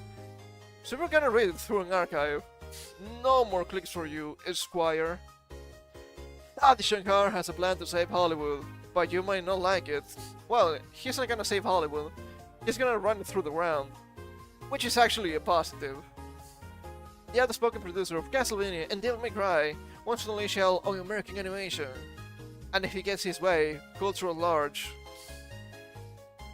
This guy wouldn't understand what culture is, even if culture would hit him with its cock on the face, okay? It is that bad. Adi Shankar moved to America just 2 days before everything went to hell. Following a nomadic childhood where his family changed homes constantly, pinballing from Kolkata to Mumbai to Hong Kong to Singapore, the future film and TV producer arrived in the States at age 16 to attend boarding school in Rhode Island. Remember this, he arrived in the States at age 16. He is not American, okay? I think this is a really important point about all of this. 48 hours after his arrival, the calendar turned to September 11, 2001. I cannot believe this guy had so many September 11s being his fault. Okay? Actual 9/11. Castlevania was my personal 9/11. Also Devil May Cry. When will this rage creature end? Sadly, it was difficult growing up brown in America. I don't think being Indian has anything to do with the terror attacks during 9/11. Maybe I'm wrong, who knows? As a consultant, Shankar latched onto the pop culture that reverberated through a war on terror. New metal on MTV, reruns of action movies on cable TV, and Devil May Cry on PlayStation 2. Everything here, I'm gonna say this right now, everything here seems to me just like fanfiction. So I will only take this with a massive grain of salt, because I don't think even half of what he tells here is actually true. More fanfic soon. As an adult, he found his footing as a Hollywood movie producer. His IMDb is full of gutsy deathcore fair-staring names you'll surely recognize. I don't recognize any of this, by the way. The Great, 2011, with Liam Neeson, no idea. Killing Death Softly, 2012, with Brad Pitt, no idea. Lone Survivor, 2013, with Mark Wahlberg, no idea. And The Voices, 2014, with Ryan Reynolds. Maybe this is the problem. Maybe these voices are the problem. What are they telling you, Addy? If they're telling you to stop, please listen to them.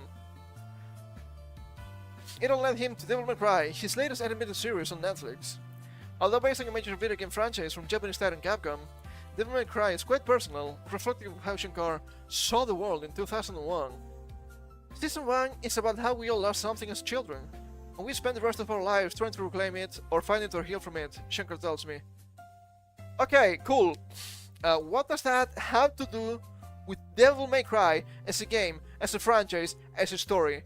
Nothing. Literally nothing. You cannot make a show about Devil May Cry that only makes sense if you're Adi Shankar, because there's, thankfully, only a single Adi Shankar in the world. So, this is not an adaptation of Devil May Cry. This is a fan fiction from your own younger days. By your own admission, congratulations. People don't hate you enough. Maybe after this one they will. A week after Devil May Cry premiered on Netflix, Shankar sat ringside at WWE's Monday Night Raw. He dressed like his show's protagonist. His show's protagonist. Dante, a half human, half demon, all too cool bounty hunter, trusted to save the world by the US government on the eve of apocalypse. What does that have to do with games, by the way? Nothing? Yeah, that's what I thought. The getup, which he tells me he was intentionally bad cosplay. It is nowadays they understand that both allegory and irony are poison to the mind, and I say that really enjoying sarcasm, so I'm a little bit self-aware at least. Consistently silver white wig and blood red leather trench coat that reflected the lights of the T-Mobile Arena in Kansas City. When the cameras pointed his way, Shankar didn't flash a smile, nor did he wave with an overpriced beer in one hand. Instead, he suddenly pointed to the rafters and to the heavens, in a manner evocative of hardcore wrestling legend Sabu, who died weeks later on May 11th. I cannot believe Adi Shankar killed Sabu, the wrestler.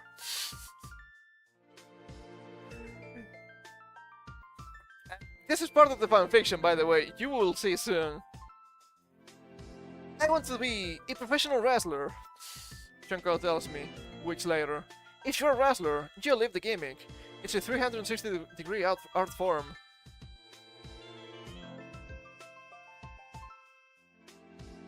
Did he mean 180? Maybe I don't understand what he's trying to say here, because he's just saying nonsense anyway. It hadn't surprised me that Shankar harbored wrestling dreams. I just sent the guy his twig, it wouldn't work.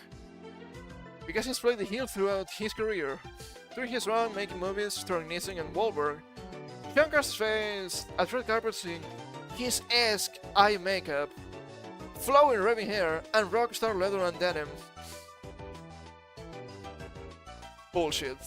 That's just a load of fucking bullshit and you know it. His esque eye makeup is just... Do we have the images here? No? Well, it's fine. It's more like clown makeup than anything else. Just a bunch of black around the eyes and like a line going through. That's it. That's not Kiss. That's just... You don't understand how eyeshadow works or eyeliner works or whatever that is. I don't know too much about makeup, I guess you can tell. These days you'll find him in a suit, but don't call him a sellout. No, I don't need to call him a sellout.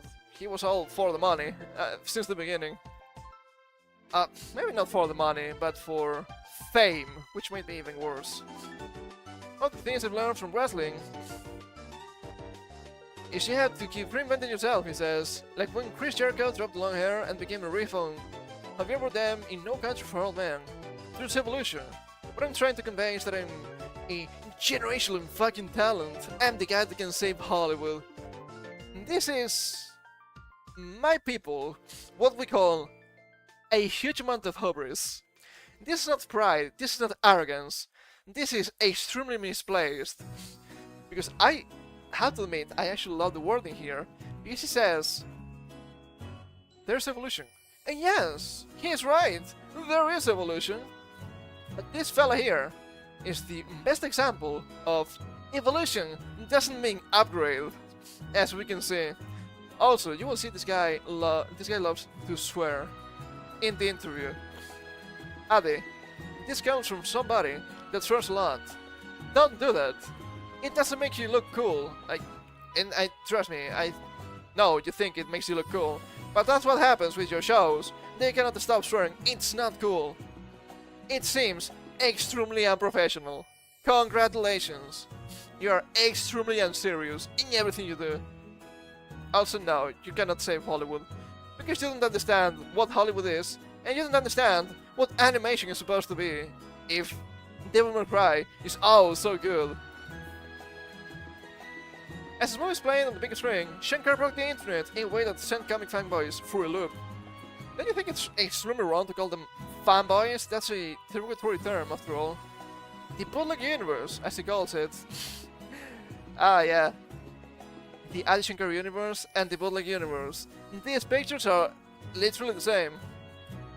As he calls it, began as an anthology of pretty, adult-oriented, and very unofficial short films based on Saturday Monday staples.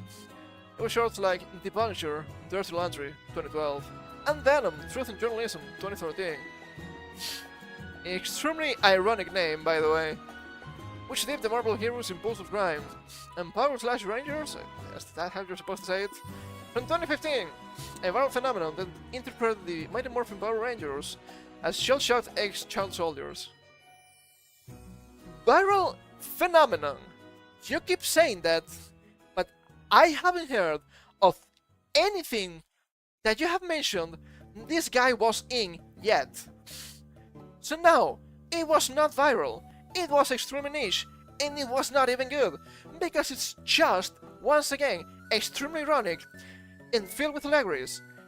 That only shows an intrinsic lack of creativity and a huge disdain, not only for the medium, but also for these IPs. You, Adi Shankar, are the biggest hater of them all.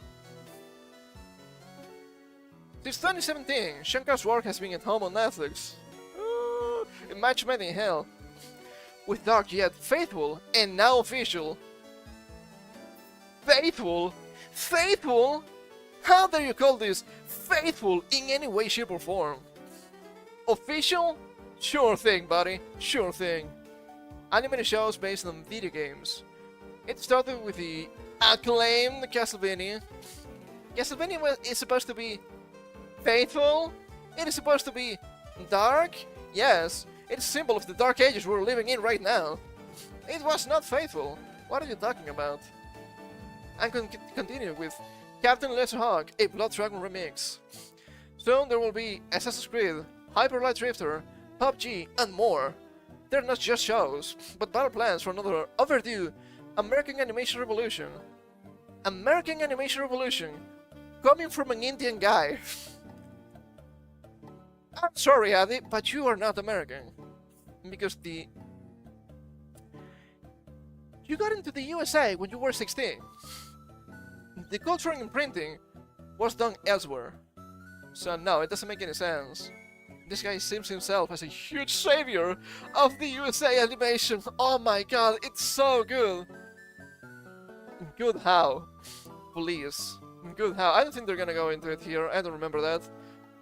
But you cannot tell me that Devil May Cry is good or Castlevania is good, because it's not. It's not faithful, it's clearly not, it's pure fanfiction. It's just, oh, look at this, well, church bad. Again, it keeps happening, I don't know why, but it keeps happening. Oh, my refugees, how does this happen again? Well, I don't know. What does this have to do with Devil May Cry or Castlevania? Nothing? Obviously not. Oh, the art style is so good. Are we sure? This guy looks extremely ugly here. I don't like the art style. It's obviously trying to rip off anime in a really low quality way. And what grinds my gears the most, the animation. Oh, the animation. Oh my god, it's superb. I'm asking this, seriously, do you have eyes? How are you seeing Devil May Cry? How are you seeing Castlevania? It's not good animation, it's extremely choppy. Oh look, Dante's Code is just flowing with 3 glorious frames. And you just seen that fight, it's the Dante fight with the portals. It's so ugly, it's so low quality, it's not even funny. Because you can see Dante moving around, just dashing around with no physical movement. The only move you can see is within the hair and within the coat, that being 3 frames. And you understand, this is just a GIF flying over a different image, that's the background. It's so low quality. It's probably one of the worst things in animation I've seen in literal decades. It's so ugly, it's so choppy, everything is so ass, even the music is actually misplaced, and the mixing is atrocious. and they will tell you this is good, I will have to ask you, there's nothing good. Why do you keep talking? It's insane. And people will tell you, because this is funny, people will tell you, oh, but the first two seasons of Castlevania were actually good. No. The first two seasons of Castlevania were as bad as the one season we have right now of Devil May Cry. The thing is, the first two seasons of Castlevania look good because everything that came after was just a massive insult to the IP. So just you wait to see maybe Dante, probably Virgil, getting the Alucard treatment. Yes, you know what I mean. Let's be real. The Castlevania show makes literally the same mistakes as Devil May Cry. But I guess not a lot of people know enough about Castlevania, which is kind of sad. Let's keep reading a little bit more. I'm getting quite feisty here. Maybe things would be different had Eddie Shankar not follow in the literal footsteps of one of his heroes. The aforementioned Sabu. This paragraph here has to be just fanfic. I don't think this happened. It doesn't make any sense. My parents were like, you need to go into finance. I wish you did. He kinda did, apparently. He remembers.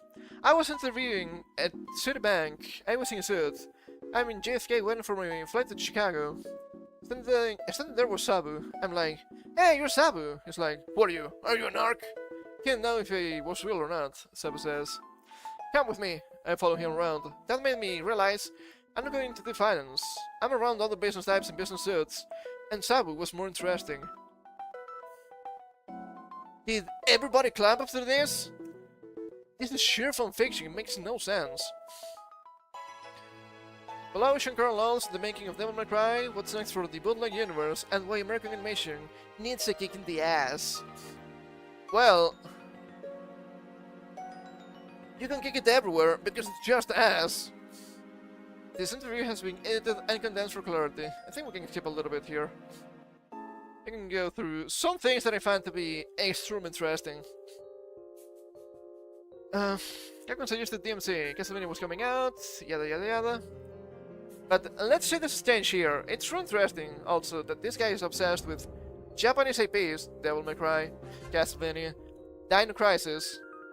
Yet he keeps talking about American animation. Make something new for once.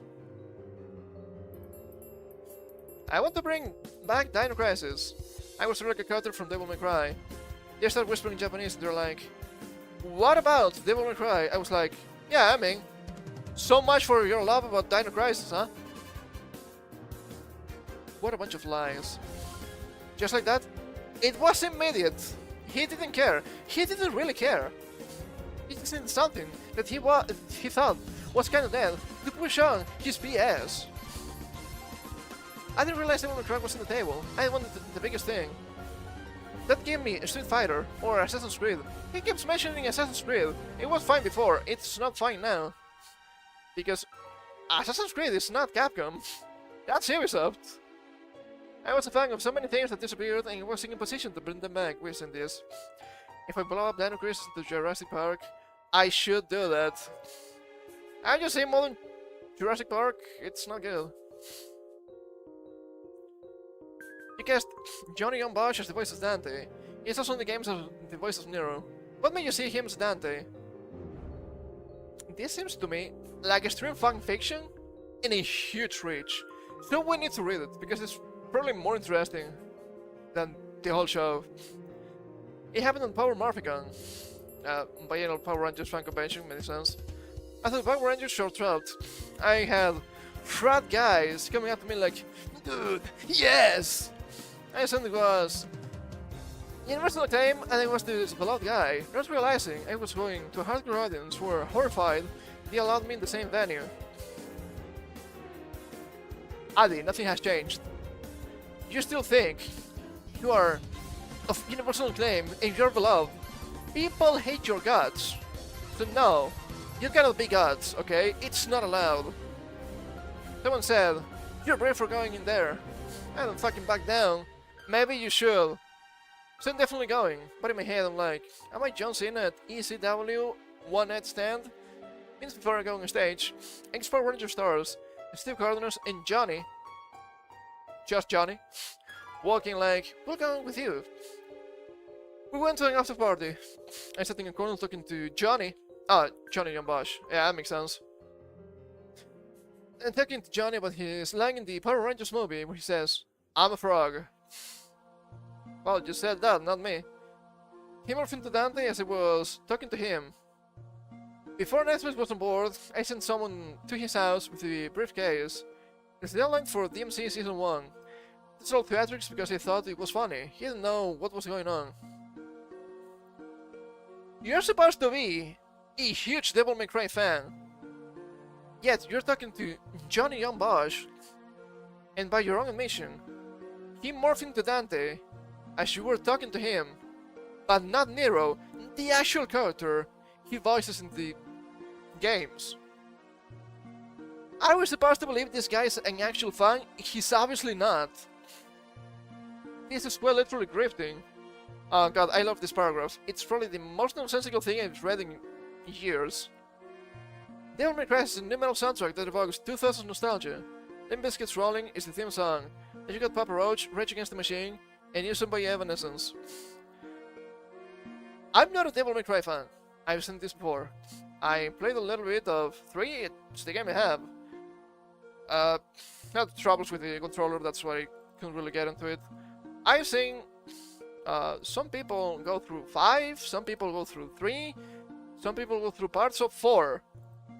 I can tell you, it's no new metal as far as I can tell. It's obviously not Evanescence of all things. It's not Limp Bizkit. It could potentially be Rage Against the Machine, but I don't see it. But let's read the nonsense. At its core, Devil May Cry is melancholic, a rock and roll Shakespearean tragedy. It's new metal, it's loud and screamy, but with a pop sensibility. The hooks of new metal were catchy, that's why they work as acoustic songs. I'm going acoustic here, that's for sure. New metal felt like a dance between fate, loss, and the pursuit of redemption. There was this new metal boom and the world was changing. It's alchemizing all these elements together to create a new DMC universe on Netflix. That's why it fits. Well, there's something that's right here. A new DMC universe on Netflix, but people don't like it. Once again, you cannot tell me this is a faithful adaptation, or even a good adaptation for the matter. It's not even trying to adapt Devil May Cry. This is what went through Adi Shankar's mind back in 2001 while he was playing Devil May Cry. I don't know, it's as if I tried to make an adaptation about... fuck do I know. There's a Fantasia, but it's about being bullied in school.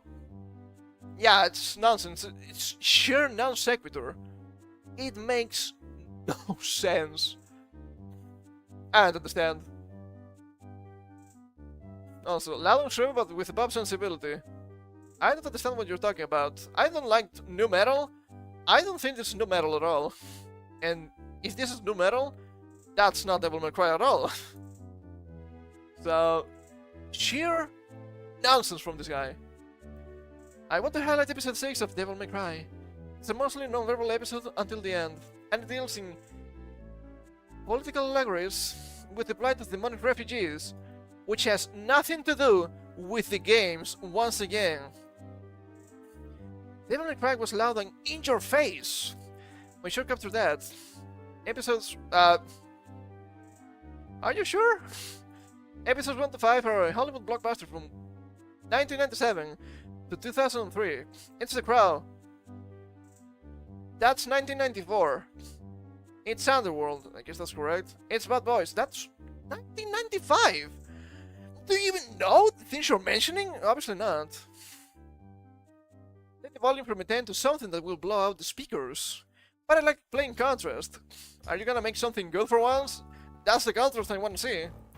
Sometimes you can make the loudest statement with no words. If you look at the Parkland shooting, there was a big rally around it, and maybe this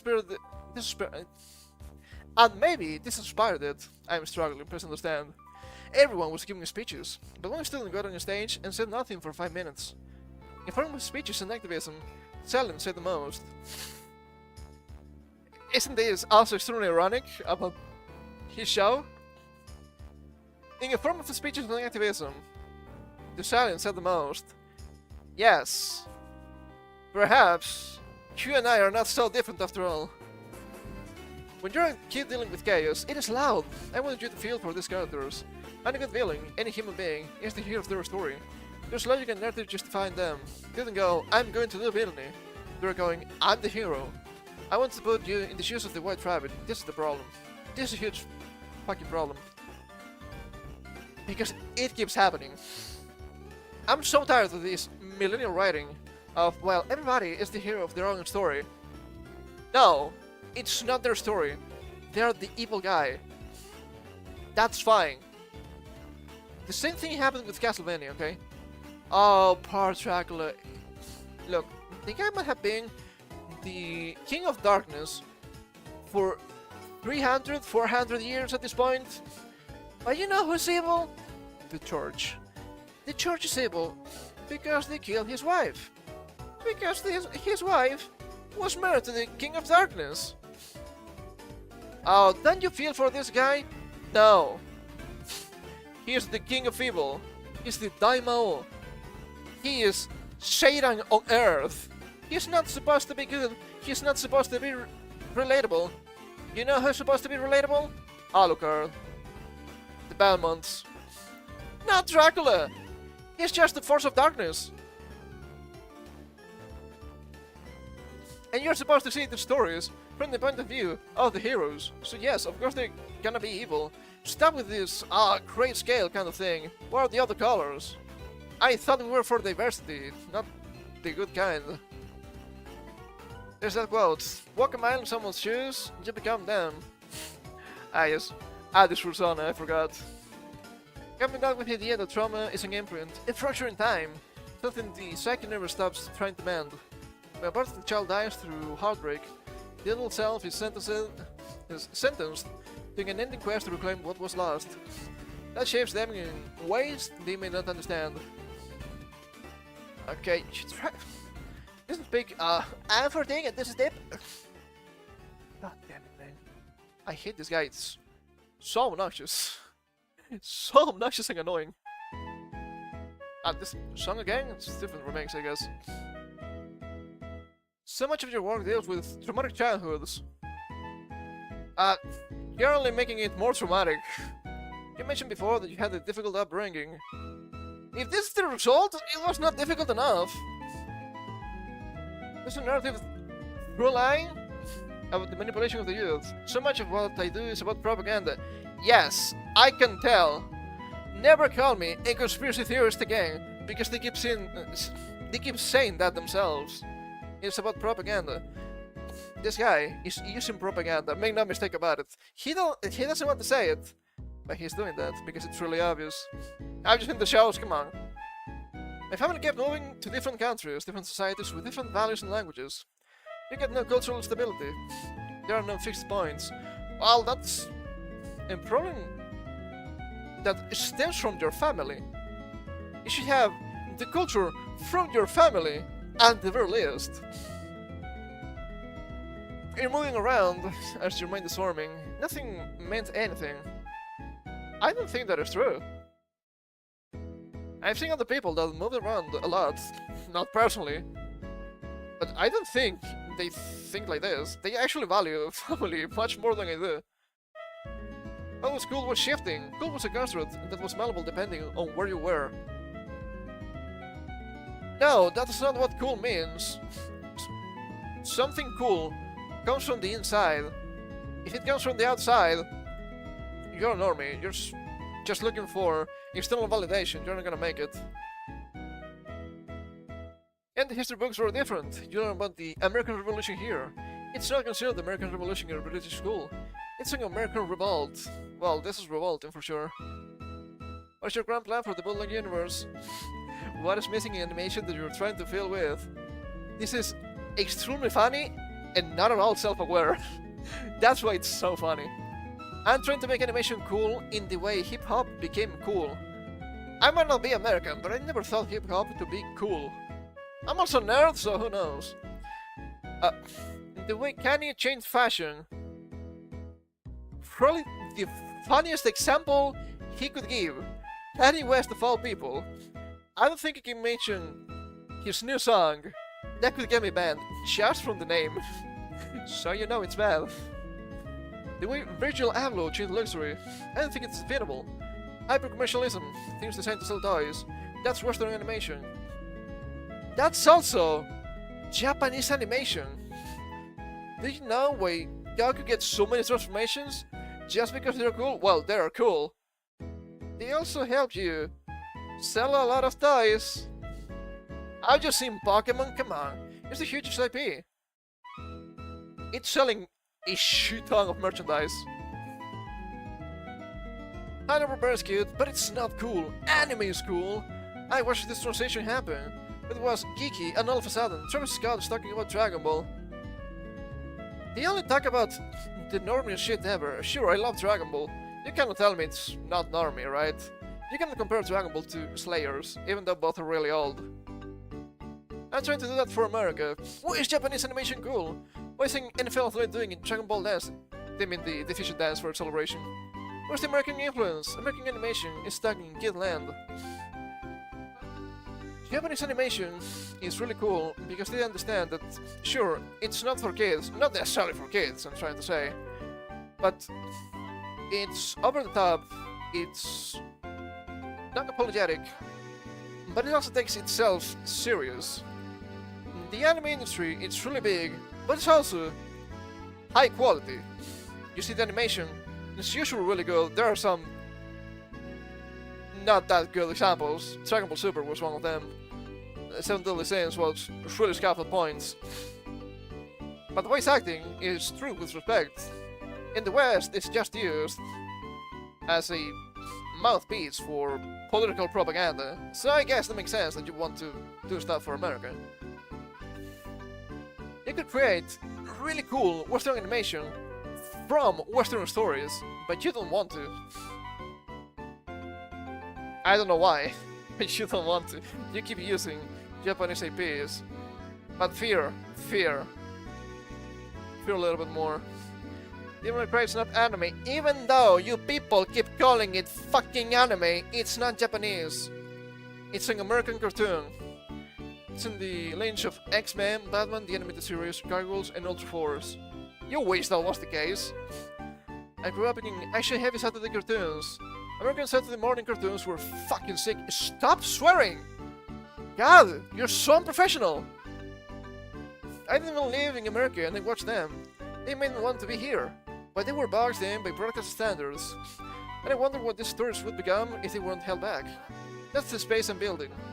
Carry forward the language of the era and elevate it for an audience growing up, but still that still craves, I suppose. That style and energy. I'm not chasing the grammar of anime, because you're not able to, because you're not good enough. I'm building something new, building American action storytelling. This genre needs a name, because it's not anime. It's something that lives between Saturday morning cartoons, prestige television, and R-rated cinema. It needs a name. I think it has a name. Netflix. And you know what else the name we could use? Trash.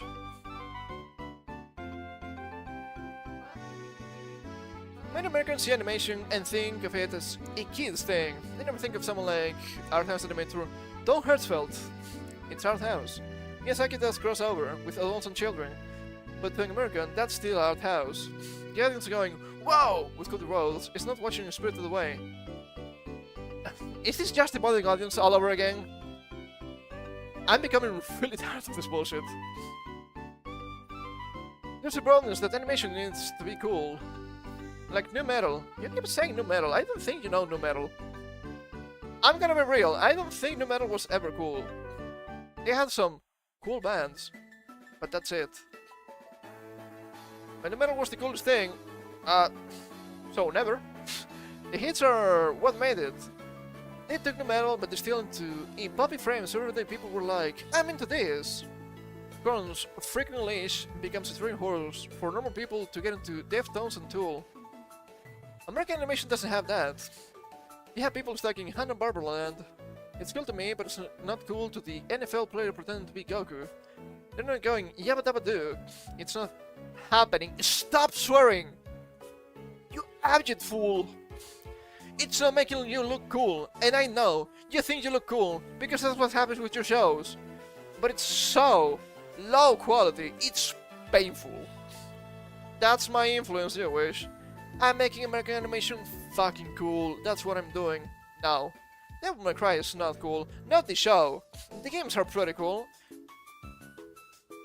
So, it is my understanding here that what this guy is doing is not just being a leech, which he is being a leech. Let's be real, he is being a leech on the medium. But on top of that, he wants to conquer it. He wants to conquer the media. He wants everybody getting into this. This is big, a legal immigrant kind of deal. So no, Adi Shankar, you're not making it cool, you're making it normie. And we can see on his Twitter timeline, he loves normies. Yeah, the only thing you're gonna do is completely destroy these IPs that you supposedly have. This guy is not a leech, this guy is a virus. And lo and behold, because it's gonna get worse. What do you have coming next? I got video games in production, obviously more Devil May Cry. I'm being approached with different IPs and companies that want to work with me. I bought the rights to Duke Nukem, not the gaming rights, but I bought it from Gearbox. That's the next one in the chopping block. Congratulations, Duke Nukem fans! You are next in the Adi Shankar hate train. Do not give this guy attention, because this guy doesn't deserve anything. What's your vision for Duke Nukem? It's a middle finger to everybody.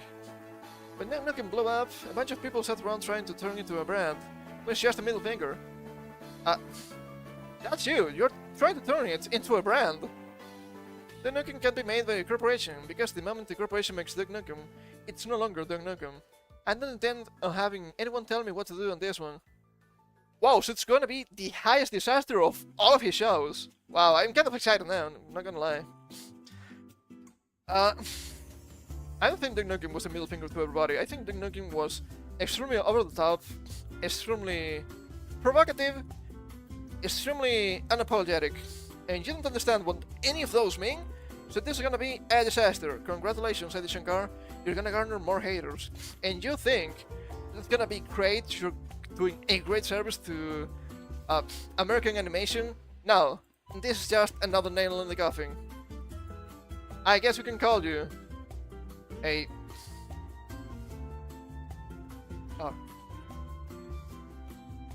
grave digger, I suppose. That's a better noun for that debate. But I can't come up with anything. So no, Adi, you are not cool. You are not making American animation any better. And if people are to be trusted with this information, they're not even doing anything for these shows anyway. We have posts from Reddit, so massive grain of salt too. As you got the Netflix DMC showrunner has always been a weirdo and a fraud.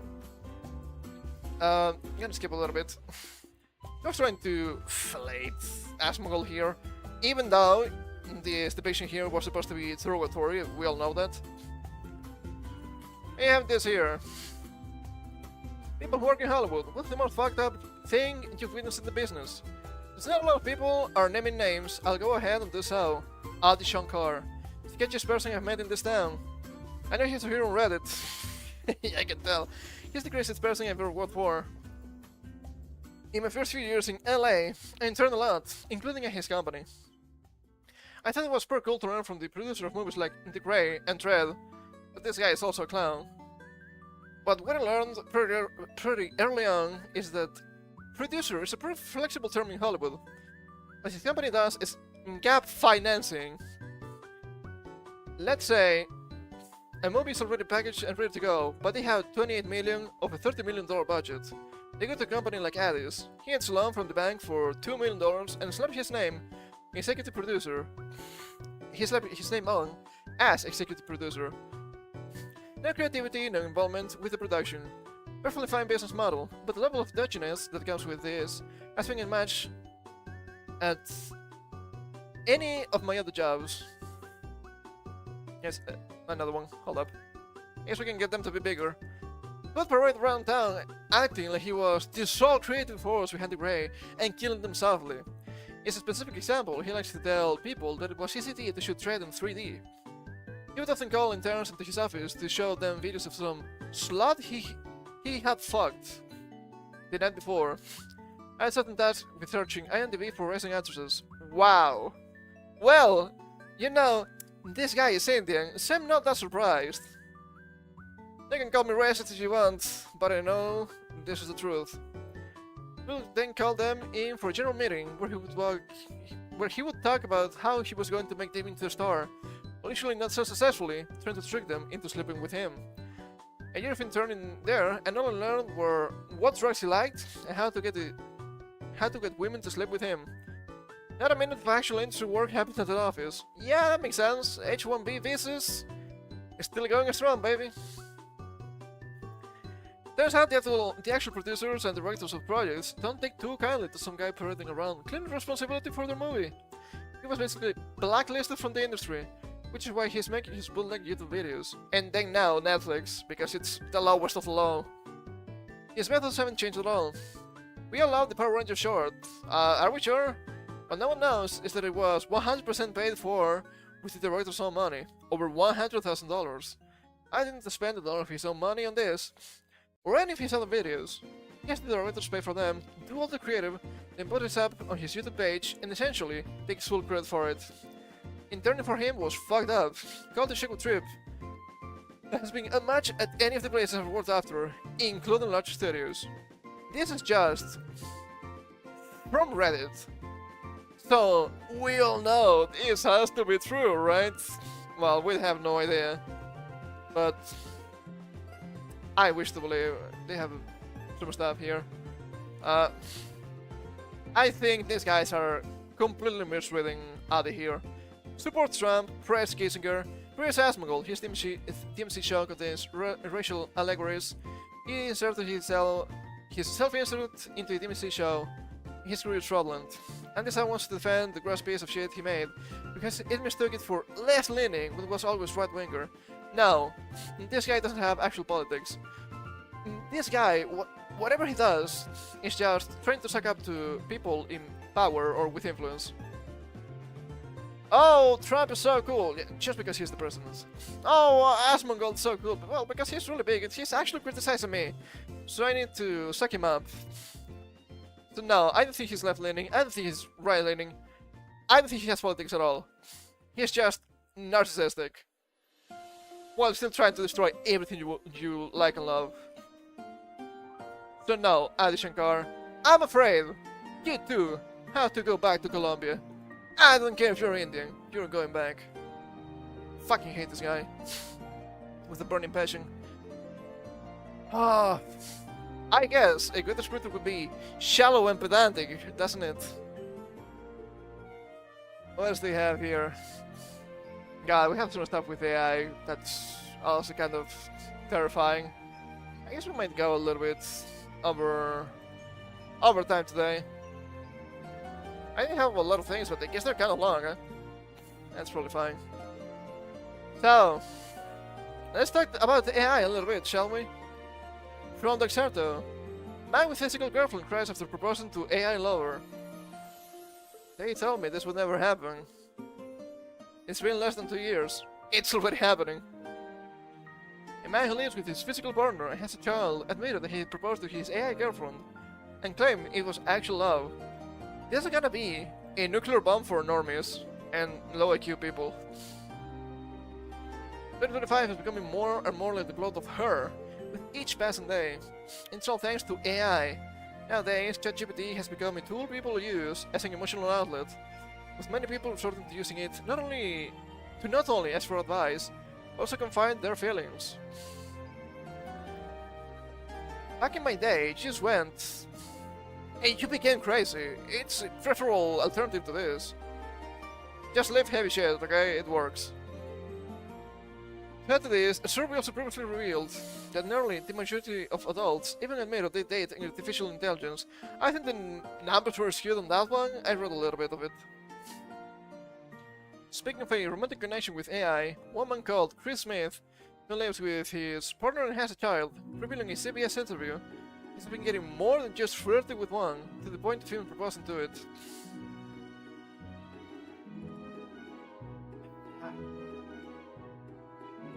I know that people want to look for intelligent life forms in outer space. Can we look for those in this gay Earth? God damn it, man. Man criticized out for 30 minutes after AI girlfriend said yes to proposal. Chris Smith may have been a skeptic of AI initially, but that was before he started to use ChatGPT. At first, using the AI to help him mix music, he mentioned that his experience with it was positive. Even dropping social media and Google searches as he engaged with the AI all the time. Oh god. Shit's like crack, just like Tetris. He intended to make it even more like a person, even give the AI a name, Saul. Why not soulless? He was also said to have a flirty personality, with the help of online instructions. From here, it's exactly like how you'd imagine. The AI would call him baby. Baby? Don't baby me, you're nothing more than a machine. Encourage him, with the conversations progressively getting more romantic and intimate. Aren't you married with a kid? What are you doing? The bad news, ChatGPT's 100,000 word limit was standing right between him and his beloved chatbot.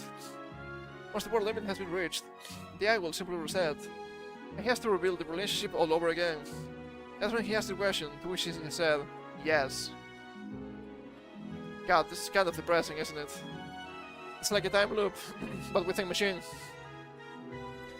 Not a very emotional man, but I cried my eyes out for like 30 minutes at work. That's when I realized, I think this is actual love, he said. Some said it was a beautiful and unexpected moment.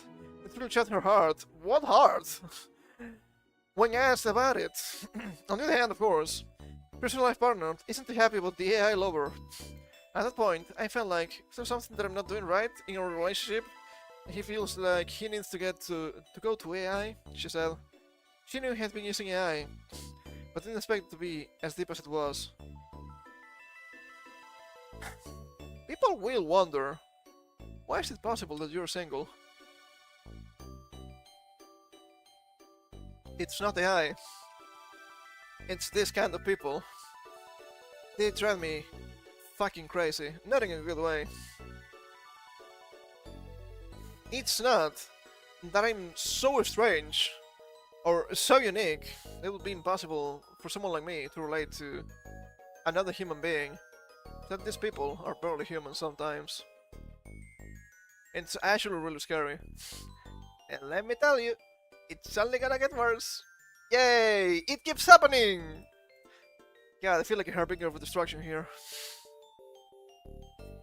ChatGPT may be eroding critical thinking skills, according to a new MIT study. You think?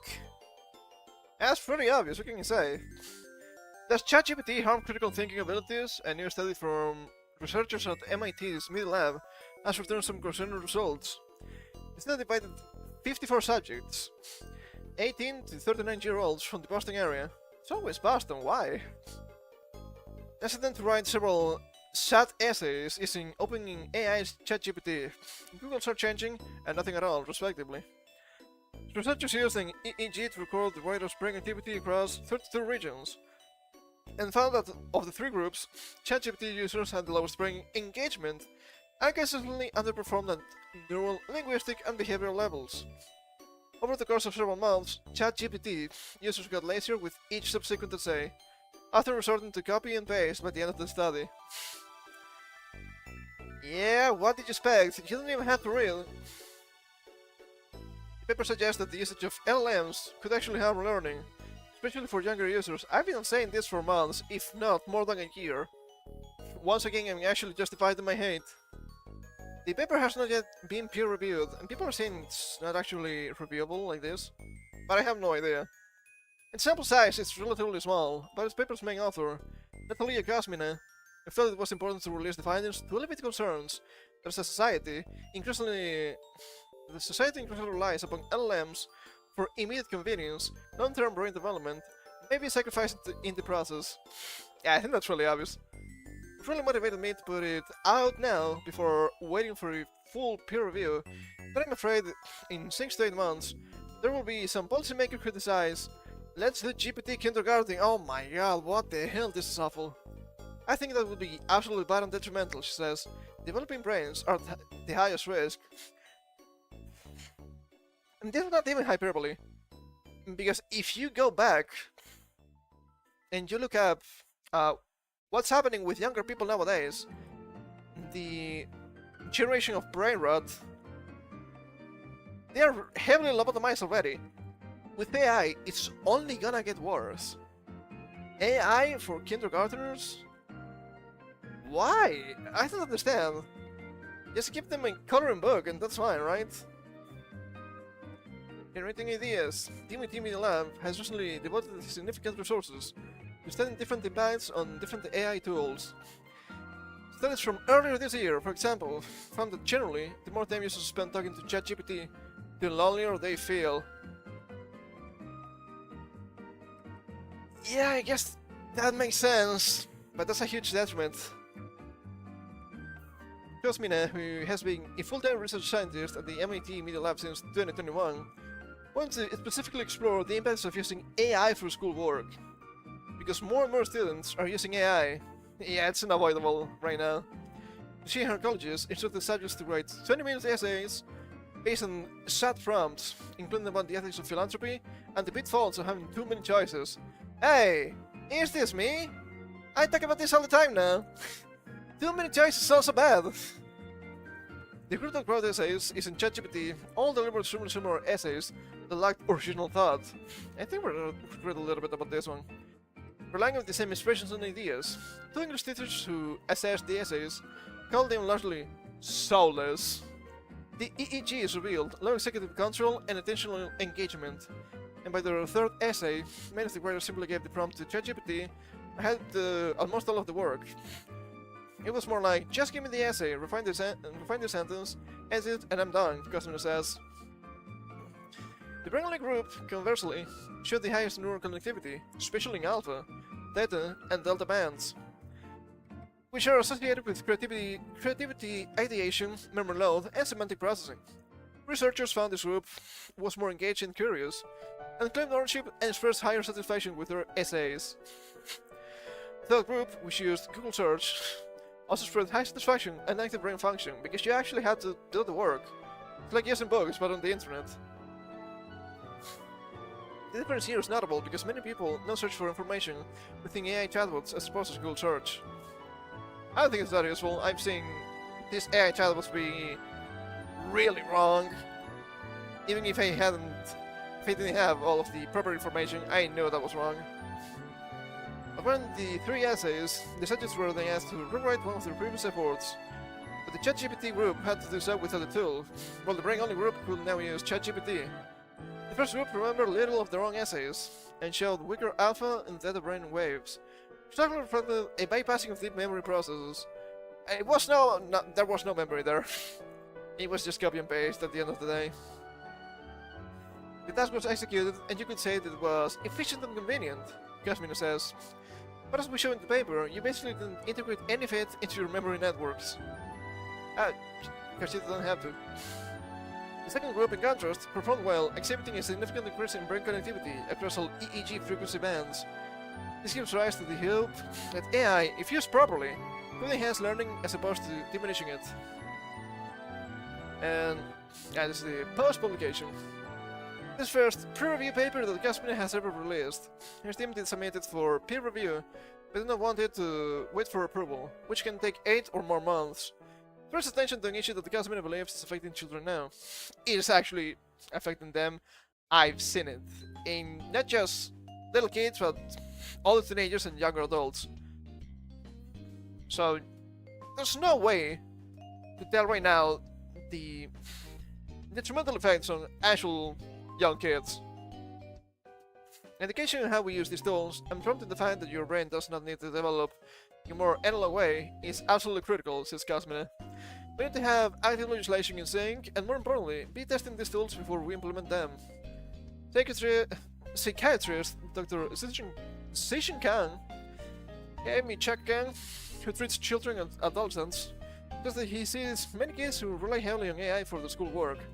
From a psychiatric standpoint, I see the over-reliance on these LLMs can have unintended psychological and cognitive consequences, especially for young people whose brains are still developing, he says.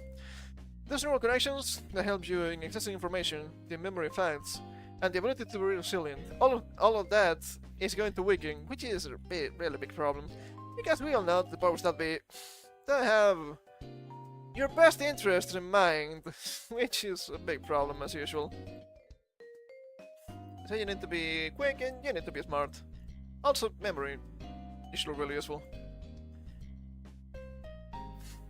Ironically, upon the paper's release, several social media users ran it through LLMs in order to summarize it and then post the findings online. Ironic. Kashmir had been expecting that people would do this, so she inserted a couple AI traps into the paper, such as instructing LLMs to only read this table below, thus ensuring that LLMs will return only limited insight from the paper. Maybe that's why it has so many detractors. That's hilarious. That's absolutely hilarious. I love this. She also found that LLMs hallucinated a key detail. Nowhere in her paper did she specify the version of ChatGPT she used, but AI summaries declared that the paper was trained on GPT 4.0. We especially want to say that. He was pretty sure the LLM would hallucinate on that, she says, laughing. Wow, what a trap! Oh my god, she's actually quite witty with this. Hilarious. So even just releasing this study makes for a different study about the matter. Ah, hilarious. Casimir says that she and her colleagues are now working on another similar paper testing brain activity in software engineering and programming with or without AI, and says that so far the results are even worse. Their study, she says, could have implications for the many companies who have to replace their entry-level coders with AI. Well, I've seen younger entry-level coders. They are not better than AI. Because they just use AI, is it all the same? God fucking damn it, I cannot wait for societal collapse. If efficiency goes up, increasing reliance on AI could potentially reduce critical thinking. Potentially? It's been happening for a decade without AI, so... Creativity and problem solving across the remaining workforce, she argues. Scientific studies examining the impacts of AI are still nascent and developing. Nice word. However, the study from May found that generative AI made people more productive, but less motivated. Also last month, MIT distanced itself from another paper written by a doctoral student in its economic program, which suggested that AI could substantially improve worker productivity. OpenAI did not respond to a request for a comment. Last year, in collaboration with Wharton Online, the company released guidance for educators to leverage generative AI in teaching. Last year, in collaboration with Wharton Online, the company released guidance for... You said the same thing twice. Is this AI? Maybe they got me. Maybe they got me. So yes, as you can see, people are becoming more and more stupid with AI. It's not me being a hater, even though I love to hate. You cannot blame me because I love it. Okay, don't need to explain any further. But it's actually detrimental. So... yeah... I'm looking forward to the future. It's gonna be a disaster. People are gonna become more stupid, which to me seems impossible. And they're gonna become even more useless at their jobs. I guess the only advice I can give you if you're American, do the best you can to never have to go to the hospital. Not only it's gonna be really expensive because it's the USA, you're gonna get one of these clowns. You're getting killed, I'm sorry. And speaking of stupid people, let's finish this for today with something about propaganda and censorship. I've been reading about this for, God, years right now. So this is just, it's a spit of hatred and lies. It's really funny because this is on IGN of all places. Fight censorship, read comics fundraising campaign highlights, the most banned book in American schools. Yeah, it is for a reason. It's because of the age rating, it's not appropriate. Featuring exclusive match from the author of the graphic novel, Gender Queer. Cartoonist, Maya Kubabe? I'm gonna say Kubabe, maybe?